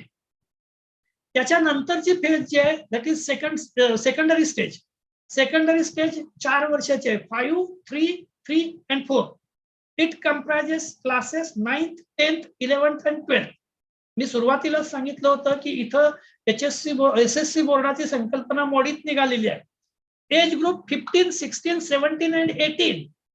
बऱ्यापैकी किशोरवयीन विद्यार्थी आहे, बऱ्यापैकी मॅच्युअर झालेला असतो. 9, 10, 11, 12व्या वर्गातला विद्यार्थी आहे. Semester system examination. Here you just go through semester system examination. That means student is kept busy all the year और all the around the year. Semester system examination. No stream, multiple subject, more than one subject is taught here. Emphasis on critical thinking.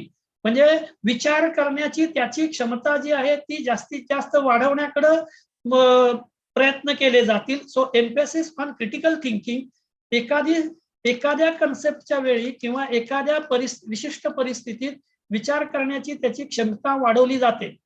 One of the foreign language is introduced to be taught except Mandarin. म्हणजे local language किंवा स्थानिक language व्यतिरिक्त त्याला या स्टेजला एखाद्या foreign language मध्ये पण प्रवेश दिला जाईल किंवा तो फॉरेन लँग्वेज शिकू शकेल. Let me clear here one thing. I think you might be known. Chinese people have been not given job in rest of countries because their entire education in Chinese language only. But this is not fact regarding the Indians. Even आपण ज्याला मराठीत मोडकं तोडकं का असेना इंग्रजी बऱ्यापैकी भारतीय बोलतात आणि स्वतःला ॲडिक्वेटली प्रेझेंट कंडिशन सोबत ऍडजस्ट करून घेतात. आणि म्हणून भारतीय विद्यार्थी जगभरातल्या वेगवेगळ्या देशांमध्ये जाऊ शकतात बिकॉज ऑफ देअर फ्लुएन्सी और adjustment with the English language. By considering this view, at the 9th, 10th, 11th and 12th standard, they has been given the education of foreign language also. If available, if he is interested, मग तो foreign language कडे जाईल. आतापर्यंत आपण 5, 3, 3 आणि 4 म्हणजे bifurcation कसं बघितलं बघा. जुन्या सिस्टीम मध्ये 10+2 म्हणजे 12व्या वर्गापर्यंत शिक्षण स्टेट गव्हर्नमेंटच्या आधिपत्याखाली व्हायचं. आता ही जवळपास तशीच अवस्था आहे. पण आता 5, 3, 8, 3, 11 आणि 4, 15 म्हणजे 15 वर्षापैकी पहिले 3 वर्ष जे आहेत ते फाउंडेशन. आणि या फाउंडेशन मध्ये शासन विशिष्ट पद्धतीनं त्या विद्यार्थ्याकडे लक्ष देणार आहे. and this is considered as an important aspect of this education.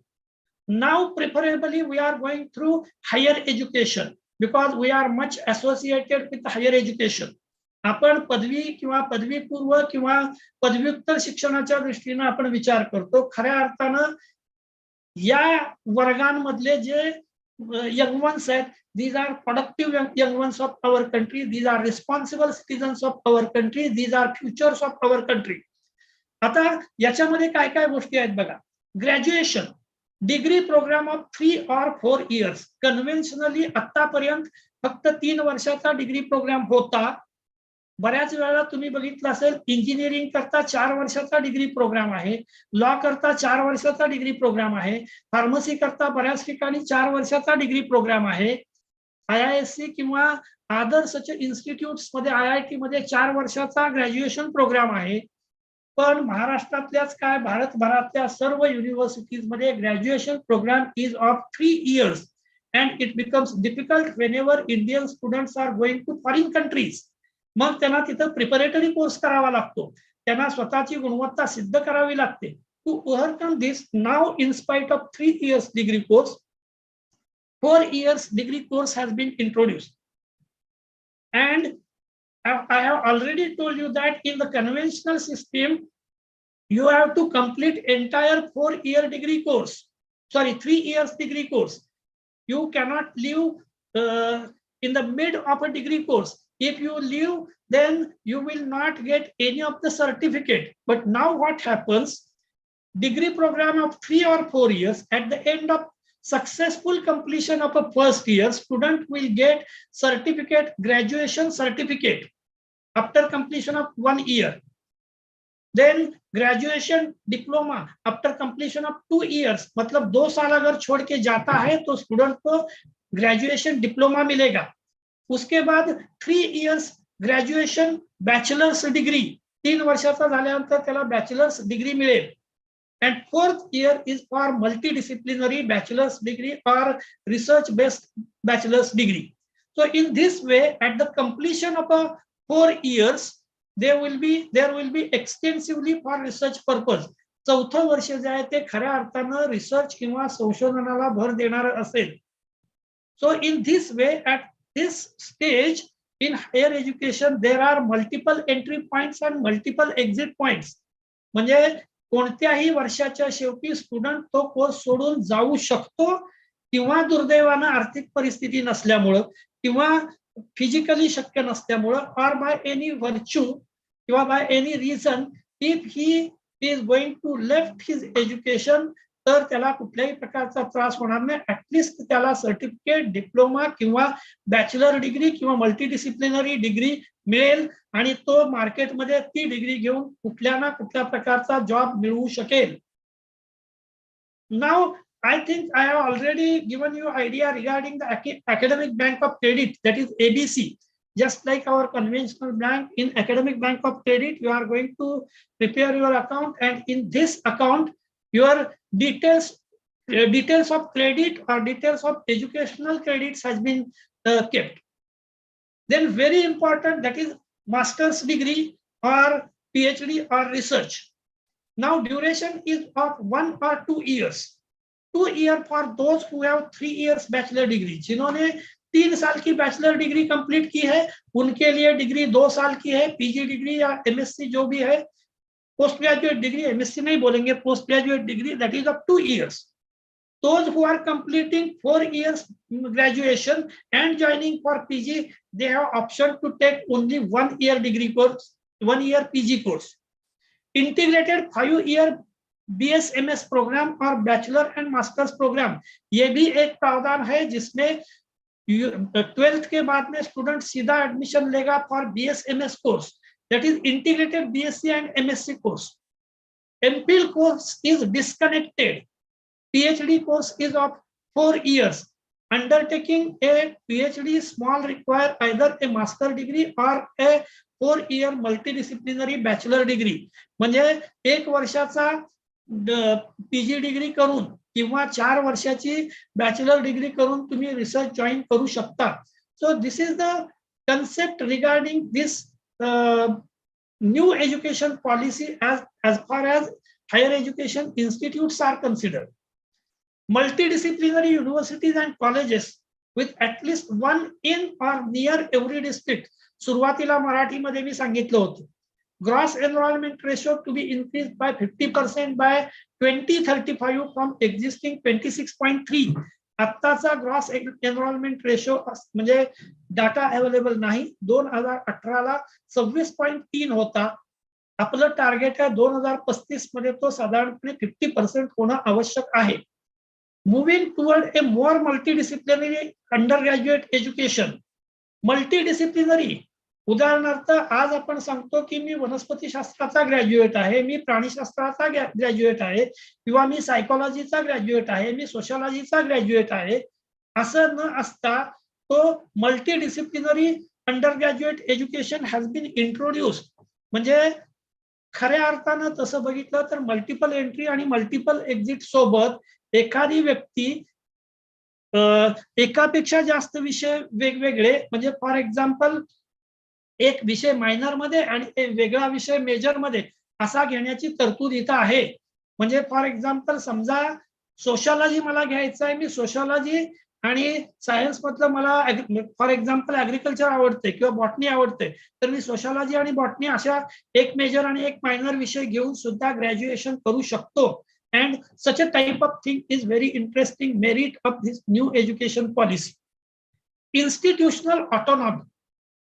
आता याच्याबद्दल पण बऱ्याच गोष्टी आहेत. सर्वसाधारणपणानं ज्या ज्या एज्युकेशनल संस्था नॅकच्या रिॲक्रिडेशन प्रोसेसमध्ये ए ग्रेड मिळालेला आहे किंवा ज्यांना 3.25 और अबाव 3 नॅक ॲक्रिडेशन रेटिंग मिळालेलं आहे, अशा संस्था स्वतः ऑटोनॉमस बनवू शकतात. अर्थात त्याची प्रोसिजर ठरलेली आहे. ऑटोनॉमस संस्थांना स्वतःचा सिलेबस स्वतः ठरवता येतील, फी स्ट्रक्चर स्वतः ठरवता येईल सध्याच्या घडीला तरी, आणि कोर्सेस स्वतः ठरवता येतील, परीक्षा स्वतः घेतील. फक्त त्यांचं नॉमिनल अफिलिएशन एक्झिस्टिंग विद्यापीठांसोबत राहील. So national research foundation for funding research project. Now more एम्फॅसिस is given on the various funding bodies. म्हणजे रिसर्च करता फंडिंग जे आहे त्याला इथं जास्त महत्व दिलं जाईल, आणि रिसर्च फंडिंग करता नॅशनल रिसर्च फाउंडेशन नावाचं नवीन फाउंडेशन अस्तित्वात येईल. आजकाल आपण बघतो गेल्या 5 ते 7 वर्षापासून ऑलमोस्ट रिसर्च करता फंडिंग युजीसी अँड अदर बॉडीजनी ऑलमोस्ट बंद केल्यासारखं आहे. 10 वर्षापूर्वी युजीसी कडून लार्ज स्केल वरती फंडिंग मिळायचं वेगवेगळ्या प्रोजेक्ट करता, minor research project, major research project करता फंडिंग मिळायचं. आता ते बंद झालेलं आहे. सॉरी. इन्स्टिट्यूशनल रिस्ट्रक्चरिंग आणि कन्सॉलिडेशन. रिस्ट्रक्चरिंग कसं करायचं आणि consolidation. There are 3 types of higher education institutions, HEI. Research intensive universities, that is those universities who place equal emphasis on teaching and research. म्हणजे टीचिंग आणि रिसर्च या दोन्ही गोष्टींना equal महत्व देणाऱ्या इन्स्टिट्यूशन्स किंवा युनिव्हर्सिटीज. टीचिंग इंटेन्सिव्ह युनिव्हर्सिटीज, जिथं फक्त टीचिंगला जास्त महत्व दिलं जातील अशा विद्यापीठ किंवा विश्वविद्यालय. Those who place greater emphasis on teaching but still conduct significant research. म्हणजे टीचिंगला जास्त महत्व दिलं जातं पण थोड्याफार प्रमाणात का असेना रिसर्चला महत्व दिलं जातं अशा teaching intensive universities. Autonomous degree granting colleges. Autonomous degree granting colleges मी मगाशी उल्लेख केला होता. महाराष्ट्रात अशा प्रकारची जवळपास 300 ऑटोनॉमस कॉलेजेस आहेत, आणि खऱ्या अर्थानं या ऑटोनॉमस कॉलेजेसचे 5-5 वर्ष सुद्धा काही प्रोफेशनल ऑटोनॉमस कॉलेजेसचे कंप्लीट झालेले आहेत. तुम्हाला उदाहरण सांगायला हरकत नाही, नागपूरला Ramdev Baba college of engineering, YCCE college किंवा YCC college of engineering autonomous college आहे. आणि कन्व्हेन्शनल कॉलेजमध्ये Bajaj science college Wardha, institute of science Nagpur he 2 colleges autonomous आहेत. अर्थात विज्ञान संस्था नागपूर किंवा इन्स्टिट्यूट ऑफ सायन्स नागपूरमध्ये यंदाचं ग्रॅज्युएशनचं 2रं वर्ष ऑटोनॉमस चालू आहे, सॉरी 3रं वर्ष ऑटोनॉमस चालू होतंय. PG करता ऑटोनॉमीची पहिली बॅच बाहेर पडलेली आहे. So at least these colleges have some different inputs as far as present education system and new policy is considered. Stage-wise mechanism of granting graded autonomy to colleges through transparent system of graded accreditation. Graded accreditationच्या आधारावर transparent system of autonomy will be prepared. Over a period of time, it is invest that every college would develop into either autonomous degree granting college, म्हणजे प्रत्येक college autonomous degree देणारं college बनेल, किंवा constituent college of university, म्हणजे विद्यापीठाला affiliated constituent college राहील. In the latter case it would be fully part of university, आणि भविष्यात अशी कॉलेजेस पूर्णपणे स्वतंत्र युनिव्हर्सिटीमध्ये कन्वर्ट होतील. अर्थात त्या दृष्टीचे पॅरामीटर्स वेगवेगळे आहेत. With appropriate accreditation, autonomous degree granting colleges could evolve into research intensive or teaching intensive universities if they so aspire. All higher education institutes will first plan to become multidisciplinary by 2030. म्हणजे सगळे multidisciplinary बनण्याचा प्रयत्न करतील. Institution will have the option to run open distance learning. Open distance learning platform will be opened. अर्थात तुम्हाला माहिती असेल आपल्याकडं इग्नू किंवा Indira Gandhi national open university, त्या व्यतिरिक्त YCMOU Yashwantrao Chavan Maharashtra open university, त्या व्यतिरिक्त आणखी काही ओपन युनिव्हर्सिटीज किंवा कन्व्हेन्शनल विद्यापीठाचे ओपन डिस्टंट कोर्सेस अवेलेबल आहेत. ते कोर्सेसचं अशा कोर्सेसचं प्रमाण वाढवलं जाईल. Online programs provide they are accredited to do so, म्हणजे असं करण्याकरता त्यांना प्राधिकृत केलं असेल किंवा त्यांना असं करण्याकरता मान्यता दिली असेल तर अशा प्रकारचे कोर्सेस पण सुरू होऊ शकतील. Phasing out the system of affiliated colleges over A period of 15 year through a system of graded autonomy, म्हणजे सध्याची अफिलिएटेड कॉलेजेस ही ऑटोनॉमस कॉलेजकडे मूव्ह होण्याची प्रोसेस पुढील 15 वर्षात इलिसिट होईल किंवा लार्ज स्केल वरती सुरू होईल. All colleges currently affiliated to universities shall attain the required benchmark. They have to prepare their own benchmark over the time to secure the prescribed accreditation benchmark and eventually become autonomous degree granting colleges.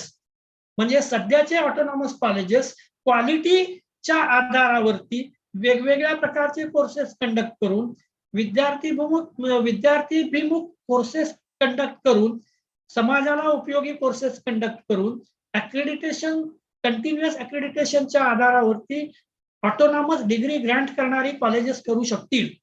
Present complex nomenclature of higher education in the country such as deemed to be university, affiliating university, affiliating technical university, then unitary university shall be replaced simply by university.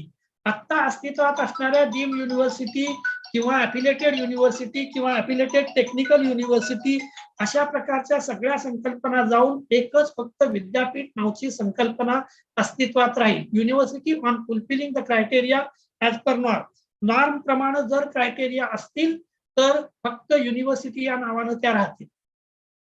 Then toward a more holistic and multidisciplinary education. होलिस्टिकचा अर्थ होतो सर्वसमावेशक education. Holistic and multidisciplinary म्हणजे मी म्हणतो की मी सायन्सचा विद्यार्थी आहे, मी आर्ट्सचा विद्यार्थी आहे, मी कॉमर्सचा विद्यार्थी आहे, अशा प्रकारचा डिसिप्लिन राहणार नाही. A student of science have also a good knowledge regarding the, for example, music or dance or drama or supposed to be psychology or public administration or sociology. म्हणजे खऱ्या अर्थानं आपण म्हणतो master of all and jack of none. So toward the more holistic and multidisciplinary education, model public universities for holistic and multidisciplinary education at par with higher education institutes. Just a minute, I have some problem. Yes. Higher education institute will focus on research and information given the scenario of epidemics and pandemics. हम अभी hello, कुछ disturbance है क्या? Am I audible? Satish, am I audible? Satish? Yes sir, continue sir. Okay, just a minute. Yes sir, आवाज येतोय sir. Just a minute. So higher education institute will focus on research and innovation given the scenario of epidemics and pandemics. हम लोगों ने अभी देखा है कि last 3 साल में during the pandemic, we are going to force with online education, different platform. We are using Google Meet. We are using Zoom and other platforms. For this purpose, we are enforced to do such a things. We are enforced to do new technology, achieve new technology. So Higher Education Institute take the lead to undertake research in areas of infectious diseases, epidemiology, virology, diagnostics, instrumentation, vaccinology, etc. मतलब क्या होता है कि जैसे surrounding change होता है वैसे हमें भी चेंज करने की जरूरत है शायद power. So we have to change something as per environment. Then we should go through another important, that is optimal learning environment and support for student. As far as optimal environment for student considered, whenever one is going through learning, so process of education, process of learning, teaching should be easy. In order to promote creativity, institutions and faculty will have the autonomy to innovate the matters of curriculum, pedagogy, and assessment. As far as present in education system is considered, curriculum plays very important thing. I think it is best known to you, even in the Nagpur University, on large scale, none of the teacher is accepting changes in the curriculum. लेकिन अगर throughout the world देखा गया, throughout the country देखा गया, तो normally most of universities are changing their curriculum in a span of just 1 to 2 years. Even we observe in the Nagpur University for arts and commerce, syllabus are not changing since several years. Even in the science, 4 or 5 years required to change the syllabus. So this fact is not good fact for future. Choice-based credit system to be revised. Choice-based credit system हम आजकल जो भी use करते हैं, that system should be revised. Higher education institutions shall move to a criteria-based grading system, that is measuring a student against the level of performance. अभी हम education examinations कैसे करते हैं? देखो, marks or score are given to examinations in which student is only writing. How he is going to writing? Whether he has knowledge regarding it, he has some critical thinking regarding it is not considered. Just valuer goes through answer paper and gives score. But nowadays these facts are changing. Student has to give self-assessing. His colleagues are going to assess him simultaneously. His teacher is going to assess him simultaneously. Because you just consider that whenever somebody is going to apply for some job, we consider that this job is not suitable for me. That means we are considering our considerations. Very likely to this, in examination system, you has been awarded score by others also, and this score is important. What others says about you is very important. जिस company में आप काम करने के लिए जाने वाले हैं, उस company के आपके बारे में सोच क्या है? How much your requirement is to the company, that should be considered. So choice-based credit system to be revised. Higher education system shall move criteria-based grading system, measuring a student against the level of performance. Each institution will integrate its academic plan ranging from curriculum improvement to quality of classroom transactions into its larger institutional developmental plan. अभी हम देखते हैं कि शायद बहुत सारे institution के pass ऐसा कोई plan ही नहीं रहता कि अगले 5 साल में, अगले साल में मुझे क्या करना है. Even at individual level, अगर हमने देखा कि is there any goal set up by you for yourself? The answer is no. अगर स्टूडेंट को पूछा बीएससी के बाद क्या करोगे, देखेंगे क्या करना है, सोचेंगे क्या करना है. कल कुछ स्टूडेंट आए थे, सर हमें एडमिशन कैंसिल करना है. बेटा एडमिशन क्यों कैंसिल कर रहे हैं? सर मेरे सब्जेक्ट नहीं निकले. सब्जेक्ट नहीं निकले तो एडमिशन कैंसिल करके क्या करोगे? तो I am going to admit for hotel management. So just think is funny, you are unable to go through your basic education, complete your degree, you are unable to pass second year, and now again you are entering for another degree, you are starting from ABCD. So such a thing should not happen. Institute should have developmental plan, and everybody of the institute or every sector of the institute should work to achieve the goals of this institutional plan. Finally, what happens? Normally, we are going to compare ourselves with others. We are going to compare with other institutions, and at this stage, internationalization of education is important. An international student office at each higher education institute is hosting foreign students will be set up to coordinate all matters related to welcoming and supporting students arriving from abroad. शायद हो सकता है Gondwana university के students को मालूम नहीं होगा, लेकिन in the most of universities from India there is a separate cell for foreign student. They have been given special attention to admission and other processes. There are separate hostels for foreign students. So international student office will be maintained at every university so that there is an exchange of ideas, there is an exchange of knowledge in between more than one country. Top 100 universities in the world will be facilitated to operate in India. To be more precise, in the earlier also in 1992's policy, the then Prime Minister has proposed the thing that top 50 universities of the world can keep their campus in India. But during that time, some of the fixed amount is deposited by peoples of that time, and Indians has made so many comments on that, and that was not possible. But now top 100 universities of the world can prepare their campus in our country. High performing Indian universities will be encouraged to set up campus in other countries. जैसे बाहर के universities top performing अपने यहाँ आ रहे, वैसे अपने universities में से top 100 universities can prepare or can set up their campus out of India also. Credit acquired in the foreign universities will be permitted where appropriate as per the requirement of each higher education institution to be counted for the award of degree. आज भी हम देख रहे हैं कि अगर कोई foreign university से degree लेके आता है तो उसके लिए हम एक्सेप्ट करते हैं. कई बार होता है कि कन्वेंशनल सिस्टम में उसको क्या बोलते हैं उसको, इन द कन्वेंशनल सिस्टम उसकी एलिजिबिलिटी देखी जाती है. So for this purpose such things are important. So internationalization of education will be important. Motivating energized and capable faculty.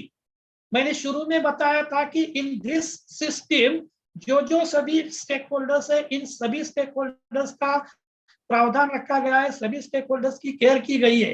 Faculty should be energised, उत्साही, केपेबल, क्षमतापूर्ण आणि मोटिवेशनल. म्हणजे फॅकल्टीना स्वतःला तर motivate करायचं आहे, कलिगना मोटिवेट करायचं आहे, आणि त्यासोबत ज्या स्टुडंट करता फॅकल्टी आहे त्यांनाही मोटिवेशन करायचे, अशी केपेबल फॅकल्टी असली पाहिजे. Every classroom shall have access to the latest educational technology. I think we observed that in the since last 20 years, due to reaccreditation or accreditation process of a NAC, nowadays our colleges are transforming. So many clubs are established. So many different new things are established. In most of colleges, LCD, digital classroom, smart podium, etc. are available. Whenever we go through some change, some positive changes are observed. So every classroom shall have access to the latest educational technology. Faculty will be appointed to individual institutions and generally not to be transferable across the institution.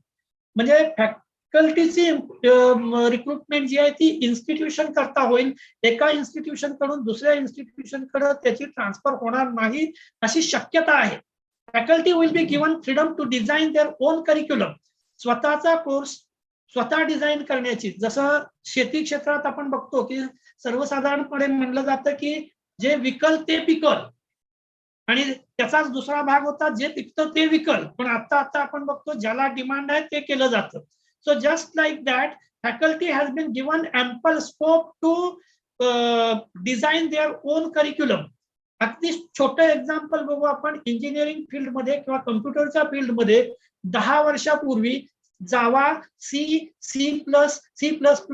किंवा COBOL, Fortran अशा प्रकारच्या languages होत्या. आता या languages replace होऊन Python सारखी language अस्तित्वात आली किंवा पायथॉन सारखी लँग्वेजेस शिकण्याची गरज भासायला लागली. छोट्या छोट्या कोर्सेस पैकी आर्टिफिशियल इंटेलिजन्स, सायबर सिक्युरिटी अशा प्रकारच्या कोर्सेस इव्हन IT स्टुडंट असला तरी त्याला सुद्धा करणं गरजेचं ठरायला लागलं. So in these engineering and IT sector, normally requirement of industry is assessed and on that basis products are prepared. म्हणजे विद्यार्थ्यांची तयारी इंडस्ट्रीला काय पाहिजे या बेसिसवर केली जाते. Faculty will be given freedom to design their own curriculum and pedagogical approaches within the approved framework. Pedagogical approaches फक्त classroom teaching नाही. For that, a different pedagogical approaches has been designed. Faculty members doing excellent work in research, teaching or in any other field will be rewarded. फक्त टीचिंगच नाही तर अन्य वेगवेगळ्या क्षेत्रामध्ये फॅकल्टीनं जर चांगलं काम केलं असेल, if he has set up the landmark, then he has been rewarded, promoted, recognised, movement into institutional leadership. मॅनेजमेंटमध्ये इन्स्टिट्यूशनल लीडरशिपमध्ये त्याला महत्व दिलं जाईल. Meanwhile, faculty not delivering on basic norms will be held accountable. सगळ्यात महत्वाची गोष्ट अकाउंटेबिलिटी. ज्या गोष्टीचा बऱ्याच वेळेला आपल्या लोकांमध्ये अभाव आढळतो. मी अत्यंत परखडपणानं बोलतोय. आपण बऱ्याच वेळेला आपल्या हक्कांबद्दल जागरूक असतो, कर्तव्याबद्दल फारसे जागरूक नसतो, असं बऱ्याच वेळेला दिसून येतं. आणि म्हणून देअर शुड बी अकाउंटेबिलिटी. मी हे असं केलं तर याचे परिणाम काय होतील, याच्यावरती अवलंबून होणाऱ्या घटकावरती काय होईल हे सर्वसाधारणपणे अपेक्षित आहे. Current recruitment process will be continued. A tenure track that is for a fixed period, that is suitable probation period shall be put into place. No further ensure excellence. म्हणजे जोपर्यंत तुम्ही एक्सलंट कामगिरी करणार नाही तोपर्यंत तुम्हाला फर्दर म्हणजे हे दिलं जाणार नाही. Fast track promotion system. आताही आपण बघतो की प्रमोशन असेल तर ते अचीव करण्याकरता किती उपद्व्याप करावे लागतात, किती तयारी करावी लागते. प्रमोशनच्या अगोदर 2 महिने 6 महिने व्यक्ती किती ऍक्टिव्ह होऊन जातो, किती पब्लिकेशन बनवतो, या गोष्टी इथं सांगण्याची गरज नाही. ते केल्यानंतर सुद्धा प्रमोशन किती झटपट होतं हे जरी असलं तरी we should move along with the pace of surrounding. Fast track promotion system will be created. Excellent faculty with high academic and service credentials as well as demonstrated leadership and management skill will be identified early and trained through a leader or leadership positions. So these are some of the interesting things which are related to faculty, which are motivating, energized and capable faculty. Transforming the regulatory system of higher education. खऱ्या अर्थानं नवीन education policy अस्तित्वात आल्यानंतर ज्या वेळेला ती फुल functioning मध्ये येईल त्यावेळेला there will be transforming of regulatory system of higher education. Higher एज्युकेशनला रेग्युलेट करणाऱ्या सिस्टीमचं ट्रान्सफॉर्मेशन होईल. Higher education commission of India, higher education system of commission of इंडियाचे काही बॉडीज तयार होतील. National higher education regulatory council, financial probability, good governance, त्याच्यानंतर higher education grant council, general education council, त्याच्यानंतर नॅशनल एज्युकेशन काउन्सिल, अशा वेगवेगळ्या प्रकारच्या bodies तयार केल्या जातील आणि सद्यस्थितीत अस्तित्वात असलेल्या हायर एज्युकेशन सिस्टीमला जगाच्या नकाशावर ठळक स्थान देण्याकरता त्यांना महत्व दिलं जाईल. Aim and objective of NEP 2020 are more surrounded around the pillars of NEP 2020. हे पिलर्स कोणते आहेत? Accessibility, equity, affordability and quality. So these are the 4 important pillars of new national education policy. Some of the key objectives of National Education Policy 2020 are provide equitable access to quality education. Quality education करता सर्वांना equitable access to all students irrespective of their socio-economic background. कोणत्या socio economic बॅकग्राऊंडचा student आहे हे न बघता त्याला प्रवेश दिला जाईल. gender, physical abilities, or any such a type of thing will not be given importance. Inculcating a spirit of patriotism, देशभक्ती त्याच्यामध्ये अंगी बाणवली जाईल. National integration, developing a democratic way of thinking and living, सर्वसाधारणपणानं डेमोक्रॅटिक थिंकिंग आणि लिव्हिंगचे त्याच्यामध्ये म्हणजे धडे इन्क्लूड केले जातील. Developing tolerance toward and understanding of different religious faith, developing a sense of human brotherhood at social, national and international level. Brotherhood म्हणजे आपण म्हणतो बंधुभाव, बंधुभावाचा त्याच्यामध्ये समावेश केला जाईल. स्थानिक स्तरावरील, राज्य स्तरावरील, देशाच्या स्तरावरील किंवा जागतिक स्तरावरील सर्वजण बंधुभावाचा त्यांच्यामध्ये इन्क्लूड केला जाईल. आता याच पॉलिसीमध्ये 4 मेन पिलर्स सांगितले: ऍक्सेस, इक्विटी, क्वालिटी, अकाउंटेबिलिटी. सुरुवातीची 12 वर्षाची पॉलिसी 5-3-3-4 असा 12 वर्ष. New education system for schooling and college will be more flexible, holistic and multidisciplinary. Holistic म्हणजे सर्वसमावेशक, मल्टीडिसिप्लिनरी म्हणजे आयामी किंवा शाखांना इन्क्लूड करणारा. उदाहरणार्थ आता मी म्हणतो की मी सायन्सचा विद्यार्थी आहे, पण भविष्यात असं होणार नाही. सायन्सचा विद्यार्थी म्युझिक चांगलं करू शकतो, सायन्सचा विद्यार्थी सोशॉलॉजी चांगलं समजू शकतो, जिओग्राफीवाला विद्यार्थी फॉर एक्झाम्पल बॉटनी चांगला शिकू शकतो and so on. The NEP system is trustworthy as the government hold accountability for the same. शासनानं स्वतः त्याची अकाउंटेबिलिटी घेतलेली आहे. जसं 100 रुपयाच्या नोटेवरती लिहिलेलं आहे की I give guarantee to give ₹100 to the bearer. जो मला ही नोट आणून देईल त्याला मी 100 रुपये देण्याची गॅरंटी देतो.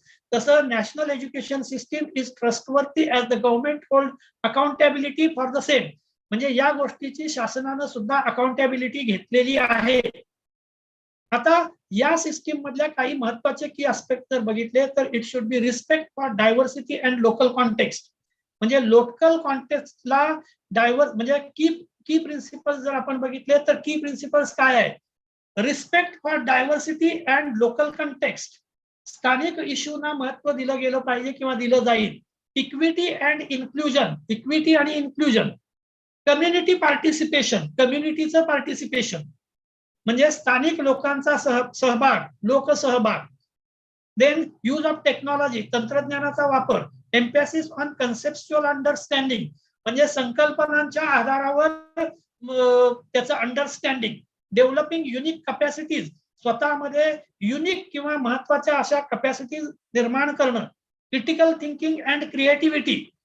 Continuous review on regulatory system. So these are the key aspects of new education policy. Simultaneously, there are 1 or 2 slides remaining only. Simultaneously, importance is given to ancient Indian knowledge, because I think most of you are well known. We have universities such as Nalanda and Takshashila, or even there are more than that different universities. In ancient days, we have Gurukul system. Indian knowledge system include tribal knowledge, traditional way of learning, specific courses in tribal ethno-medicinal practices for management, introducing knowledge from ancient India and future aspiration. A script from Indian Constitution has been also considered. So these are some of the key aspects of today's new education policy. So now I would like to sum up this session. Hello, Satish? Yes, sir. Yes. Yes, So- sir. So I have finished my presentation. I am just now going to mug up my today's presentation. So my consideration is that present new education policy will be boon for us, for boost for us, not only for us, but for country, because this policy is useful.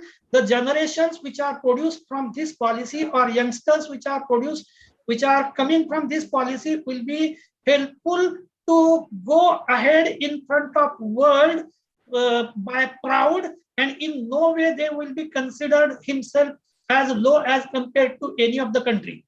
So just my point of view is that by considering all these aspects, a good human being, a good citizens of country will be produced. And I conclude with the fact that if there is any type of change, normal human being is not considering easy for the change. But as time spends, changes are accepted by the people. And for this purpose, everybody should welcome new education policy, new syllabus, new reforms. Still, there are certain demerits which will come in front of us. We will neglect this in the successive years, and we will brought our country to a new laurel in the education system. So with this, I stop my today's lecture. It will be much hectic, but now with the permission of principal and other dignitaries, session will be open for some queries if time permits. Hello. Definitely. Hello. Yes. धन्यवाद sir. आपण sir आवाज येतो. आपण अत्यंत महत्वपूर्ण माहिती आपल्या या प्रेझेंटेशन मधून दिलेली आहात आणि निश्चितच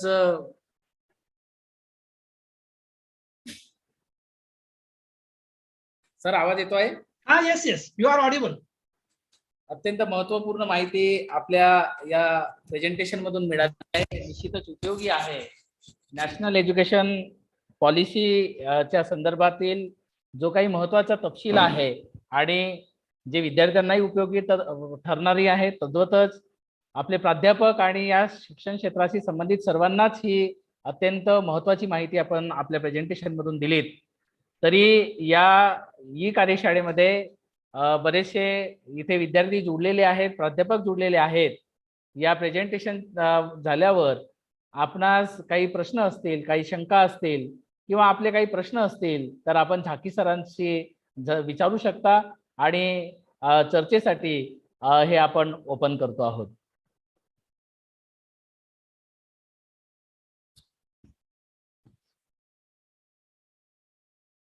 सगळ्या सहभागी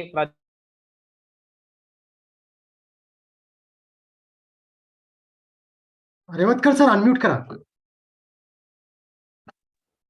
हा, सर्वांना या सहभागींना विनंती आहे की झाकी सरांनी जे महत्वपूर्ण प्रेझेंटेशन इथे दिलेलं आहे, तर NEP-च्या संदर्भामध्ये कोणाच्या काही शंका असतील, काही प्रश्न असतील तर आपण इथे चर्चा करू शकता. आणि निश्चितच झाकी सरांनी इथे महत्वपूर्ण माहिती दिलेली आहे. आपले काही प्रश्न असतील तर हा सेशन ओपन आहे प्रश्न उत्तरांचा. मी खऱ्या अर्थानं आज जी इन्फॉर्मेशन सांगितलेली आहे की फक्त what is new education policy या पॉलिसीच्या ब्रॉड आउटलाईन बद्दल बोललेलो आहे. मी कुठल्याही एका विशिष्ट म्हणजे ग्रॅज्युएशन कोर्स किंवा स्ट्रीम करता संबंधित सांगितलेलं नाही. फक्त न्यू एज्युकेशन पॉलिसी बद्दल लोकांच्या मध्ये जे काही मतमतांतर असतील किंवा पॉझिटिव्ह निगेटिव्ह आस्पेक्ट पसरले असतील त्यापैकी काही गोष्टींचा किमान लाईट पडावा अशा हेतून हे प्रेझेंटेशन बनवलं होतं. खऱ्या अर्थानं या पॉलिसीची गरज ही sustainable development of the future 30 years of the world ही कन्सिडर करून मानवी कल्याणाकरता करण्यात आलेली आहे. त्याचा एक भाग म्हणून ही नवीन एज्युकेशन पॉलिसी आहे. एवढी गोष्ट जरी लक्षात आली तरी it is more than enough. अर्थात सूचना किंवा आपण याच्या बाबतीत मी जसं म्हणलं की काही शंका असतील तर त्या विचारा. आपण त्याच्यावरती मला शक्य असतील तेवढ्यावरती आपण डिस्कशन करू. चालेल सर. तरी झाकी सर आपण जी माहिती दिली ती खूपच महत्वपूर्ण आहे आणि या संदर्भातलं जे बेसिक माहिती आहे ते सर्वांनाच मिळाली आहे. आणि चॅट बॉक्स मी पाहतो आहे तर बरेचसे काही प्राध्यापकांचे किंवा विद्यार्थ्यांचे प्रश्न इथे दिसत नाही. मला असं वाटतं की तुम्ही जे माहिती दिलेली आहे आणि प्रेझेंटेशन दिलेली आहे आपण सर्वांच्या शंकांचं किंवा या NEP-च्या संदर्भातल्या मूलभूत माहितीविषयीच्या शंकांचं समाधान आपण केले असावं. आणि कोला सर. हा, एक प्रश्न मला कोणाचा तरी दिसतोय. Ragging stopping measure there in NEP or not. अशा प्रकारचे रॅगिंग स्टॉप करण्यासंबंधीचे जे मेजर्स आहेत ते सध्याच्या सिस्टीम मध्ये पण आहेत. पण एकदा आपण प्रगतीचं धोरण स्वीकारल्यानंतर अशा प्रकारच्या गोष्टींना आपण थारा देता कामा नये, पण तशा प्रकारची योग्य ती उपाययोजना न्यू एज्युकेशन पॉलिसीमध्ये पण केलेली आहे. अर्थात आणखी म्हणजे मी मगाशी सुरुवातीला सांगितलं होतं की 2 लाख पेक्षा जास्त सूचनांचा याच्यामध्ये समावेश केल्यानंतर ही पॉलिसी बनलेली आहे. त्यामुळं बऱ्यापैकी हे धोरण सर्वसमावेशक आहे. रॅगिंगच्या संबंधी पण आहे, पण एखादी गोष्ट पिनपॉइंट एवढ्या मोठ्या इश्यू मधली एकच करण्यापेक्षा याचे परिणाम काय होणार आहेत या गोष्टीवर भर देणं जास्त आवश्यक आहे. रॅगिंग करता अर्थातच याच्यामध्ये प्रावधान ठेवलेलं आहे. त्याच्यानंतर नाही सर, प्रश्न नाही. त्याच्यानंतर मला प्रश्न दिसत नाही आहेत, Yes, पण sir. आजचं प्रेझेंटेशन जे होतं ते प्रेझेंटेशन मी कोला सरांच्याकडं PDF पाठवतो, ती शेअर केली तरी चालेल, काही प्रॉब्लेम नाही आहे. कारण आजचं प्रेझेंटेशन हे basically I have prepared it from different government GRs and information available on the different websites. Okay okay. तर एक छोटासा प्रश्न असा होता माझा. हा येस, डॉक्टर वासुरके बोलतोय एमपी कॉलेज. हा बोला बोला सर बोला. कला वाणिज्य विज्ञान शाखेच्या अंतर्गत येणारे जे काही विषय आहेत, हा म्हणजे ह्युमॅनिटी, सायन्स अँड टेक्नॉलॉजी आणि बरोबर. मॅनेजमेंट, या 3 विद्याशाखांचाच गोंडवाना विद्यापीठामध्ये पुढील वर्षीपासनं NEP-च्या अनुषंगाने सिलेबस मध्ये मान्यता देण्यात येणार. मी गोंडवाना विद्यापीठामध्ये लायब्ररी सायन्स बोर्डाचा सदस्य आहे आणि आम्हाला त्यांनी मान्य डीन यांनी दिलेल्या सूचनानुसार आमच्याकडनं PGचा सिलेबस किंवा स्ट्रक्चर ते तयार करून घेतलं. परंतु गोंडवाना विद्यापीठाच्या विद्या विभागामध्ये पण अकॅडमिक सेक्शनला इंटरडिसिप्लिनरीची विंडोज ओपन झालेली नाही आहे. म्हणजे कदाचित म्हणजे इंटरडिसिप्लिनरीला सध्या चान्स नाही. इंटरडिसिप्लिनरीला चान्स नाही असं नाही. थोडं काय याच्यामध्ये काय झालेलं आहे की NEP करता जितक्या मोठ्या प्रमाणावर जनजागृती म्हणजे स्टेक होल्डर्स मध्ये जागृती व्हायला पाहिजे होती ती लेट झाली. त्यामुळे आता काय केलेलं आहे की पहिल्यांदा सर्व पोस्ट ग्रॅज्युएट कोर्सेस मध्ये NEP लागू केलेली आहे आणि जे ऑटोनॉमस कॉलेजेस आहेत त्यांच्यामध्ये NEP under graduate post graduate दोन्ही लेवलला लागू केलेली आहे. अर्थात अंडर ग्रॅज्युएट लेवलला अन्य विद्यापीठांमध्ये पुढल्या सेशन पासून लागू होईल. म्हणजे पर्यायानं ज्या स्टेक होल्डर्स वरती ही जबाबदारी आहे ते स्टेक होल्डर्स किंबहुना आजपासूनच कामाला लागतील आणि आपला सिलेबस अद्ययावत करतील. असं कोणतंही फील्ड राहणार नाही किंवा असा कोणतीही फॅकल्टी राहणार नाही की जी NEP लागू करणार नाही. मी सुरुवातीला म्हणलं होतं की अजूनही बऱ्याच विद्यापीठांमध्ये सिलेबस चेंज करायचा म्हणलं तर बऱ्याच संघटना बरेच लोक नाखुश असतात. अर्थात आपण जे आता मेन्शन करताय की इंटरडिसिप्लिनरी मध्ये सुद्धा आता अंडर ग्रॅज्युएट करता नसेल पण पोस्ट ग्रॅज्युएट करता मात्र NEP लागू झालेली असेल. If I am not wrong. नाही बिलकुल बरोबर आहे. आम्ही PGचं दिलेलं आहे. पण जास्तीत जास्त कोर्सेस म्हणजे साधारणतः इंटरडिसिप्लिनरी मध्ये हे प्रोफेशनल कोर्सेस आहेत. सोशल वर्क आहे, फिजिकल एज्युकेशन आहे, लायब्ररी सायन्स आहे, मास कम्युनिकेशन आहे. तो त्या अनुषंगाने म्हणजे पुढे जाऊन संधी आहे असं म्हणायला हरकत नाही. बिलकुल पुढे जाऊन संधी आहे. खऱ्या अर्थानं जर बघितलं तर तुम्हाला सांगायला हरकत नाही, मी इन्स्टिट्यूट ऑफ सायन्सच्या बोर्ड ऑफ स्टडीजचा चेअरमन होतो. जवळपास 42 पेपर BSc माझ्या सब्जेक्टचे बनवावे लागले. म्हणजे मेजर आणि मायनर त्याच्या व्यतिरिक्त इलेक्टिव्ह असे 42 पेपर ग्रॅज्युएशन करता बनवावे लागले. कन्व्हेन्शनल सिस्टीम मध्ये आपण फक्त 6 सेमिस्टरचे 12 पेपर बनवत होतो. म्हणजे नॉलेजची डेप्थ किती वाढली ही गोष्ट सर्वसाधारणपणानं लक्षात घ्या. अर्थात बऱ्याच बाबी यामध्ये आहेत की एज्युकेशन पॉलिसी अडॉप्ट केल्यामुळं वर्कलोड वरती काही परिणाम होणार आहे का, स्ट्रेंथ काय होणार आहे, त्या बाबी अर्थात येणार आहेत. अगदी साधं सोपं उदाहरण सांगतो की आता जर प्रवेशाचं हे चालू असेल अंडर NEP तर अंडर ग्रॅज्युएट मध्ये जिथं 120 ची स्ट्रेंथ होती तिथं सब्जेक्ट कॉम्बिनेशन वेगवेगळे होते. उदाहरणार्थ physics, chemistry, mathematics PCM group म्हणतो किंवा केमिस्ट्री, बॉटनी, झुलॉजी ग्रुप म्हणतो. समजा या 3 ग्रुपच्या कॉम्बिनेशनला 120 स्टुडंट ऍडमिट आता होत होते. NEP मध्ये गेलात तर तुम्हाला तिथं every subject is a major subject. For example admission for physics, admission for chemistry, admission for mathematics. आणि अशा वेळेला मग ही ऍडमिशन सब्जेक्ट वाईज 40 पेक्षा जास्त होणार नाही. फॉर एक्झाम्पल PCM करता 40-40-40 120 फिनिश. आणि नंबर ऑफ प्रॅक्टिकल बॅचेस किंवा नंबर ऑफ थेअरी पिरियड्स हे पण क्रेडिट सिस्टीम प्रमाणे बदलतील. अर्थात हा थोडासा वेगळा भाग आहे. आपला आजचा जो विषय होता तो फक्त व्हॉट इज NEP इतका रिलेटेड होता. पण त्या गोष्टींची सगळ्या जसं जसं टाइम पिरियड जात राहील तसं तसं त्याच्यावरती उपाय आहेत आणि आणखी नवीन उपाय सुचतील. धन्यवाद जाकी सर. निश्चितच आपण दिलेल्या प्रश्नांचं उत्तरही समाधानकारक दिलं. आणि विशेष म्हणजे आज ज्या विषयावर आपण कार्यशाळा आयोजित केली त्या विषयाला अत्यंत न्याय देणारं असं आपण आजचं भाष्य केलं. आणि NEPच्या संदर्भामधील जी जाणीव जागृती आहे आणि NEPचं जे महत्व आहे ते सर्व विद्यार्थ्यांपर्यंत आपण पोहोचवलीत. निश्चितच मी आपलं मनपूर्वक इथे आभार मानतो. आणि या कार्यशाळेचं रीतसर आभार मानण्याची विनंती आमच्या KRCचे नॉलेज रिसोर्स कमिटीचे सदस्य डॉक्टर नोमेश मेश्राम सर यांना मी विनंती करतो की त्यांनी या कार्यशाळेचं आभार मानावं.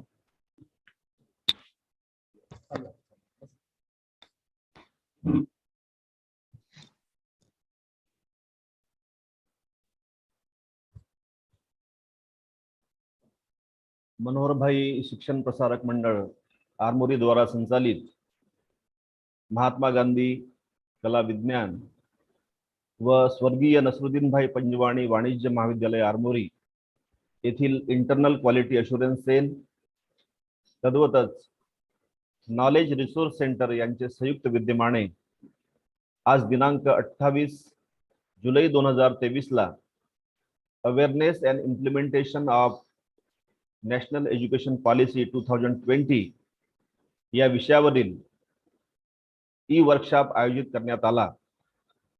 या वर्कशॉपला अध्यक्ष म्हणून लाभलेले महाविद्यालयाचे प्राचार्य डॉक्टर लालसिंग खालसा यांनी प्रास्ताविकातून या वर्कशॉपची भूमिका विशद केली. त्याबद्दल त्यांचे या वर्कशॉपला प्रमुख मार्गदर्शक म्हणून लाभलेले डॉक्टर प्रशांत जाकी सर की ज्यांनी अतिशय मार्मिकपणे या संपूर्ण बाबीवर प्रकाश टाकला. डॉक्टर जाकी सरांचं मी या ठिकाणी विशेषत्वे आभार मानतो. या वर्कशॉपचं आयोजन करणारे नॉलेज रिसोर्स सेंटरचे डॉक्टर किशोर वासुरके, प्राध्यापक नोमेश मेश्राम, प्राध्यापक विजय रेवतकर तसेच इंटरनल क्वालिटी अश्युरन्स सेलचे डॉक्टर सतीश टोला. या ठिकाणी या वर्कशॉपला जॉईन झालेले सर्व प्राध्यापक, सर्व विद्यार्थी आणि या आमच्या वर्कशॉपच्या आयोजनाला ज्या सर्वांनी आम्हाला जी मदत केली त्या सर्वांचं मी या ठिकाणी आभार व्यक्त करतो. आणि या वर्कशॉपचे अध्यक्ष प्राचार्य डॉक्टर लालसिंग खालसा यांच्या परवानगीने हा वर्कशॉप संपन्न झाला असं जाहीर करतो. Thank you. Thank you. Thank you sir. Thank you all. Thank you so much, sir. Thank you. I think Nisha Kapkar has raised Thank you, her sir. hand. Thank you very much.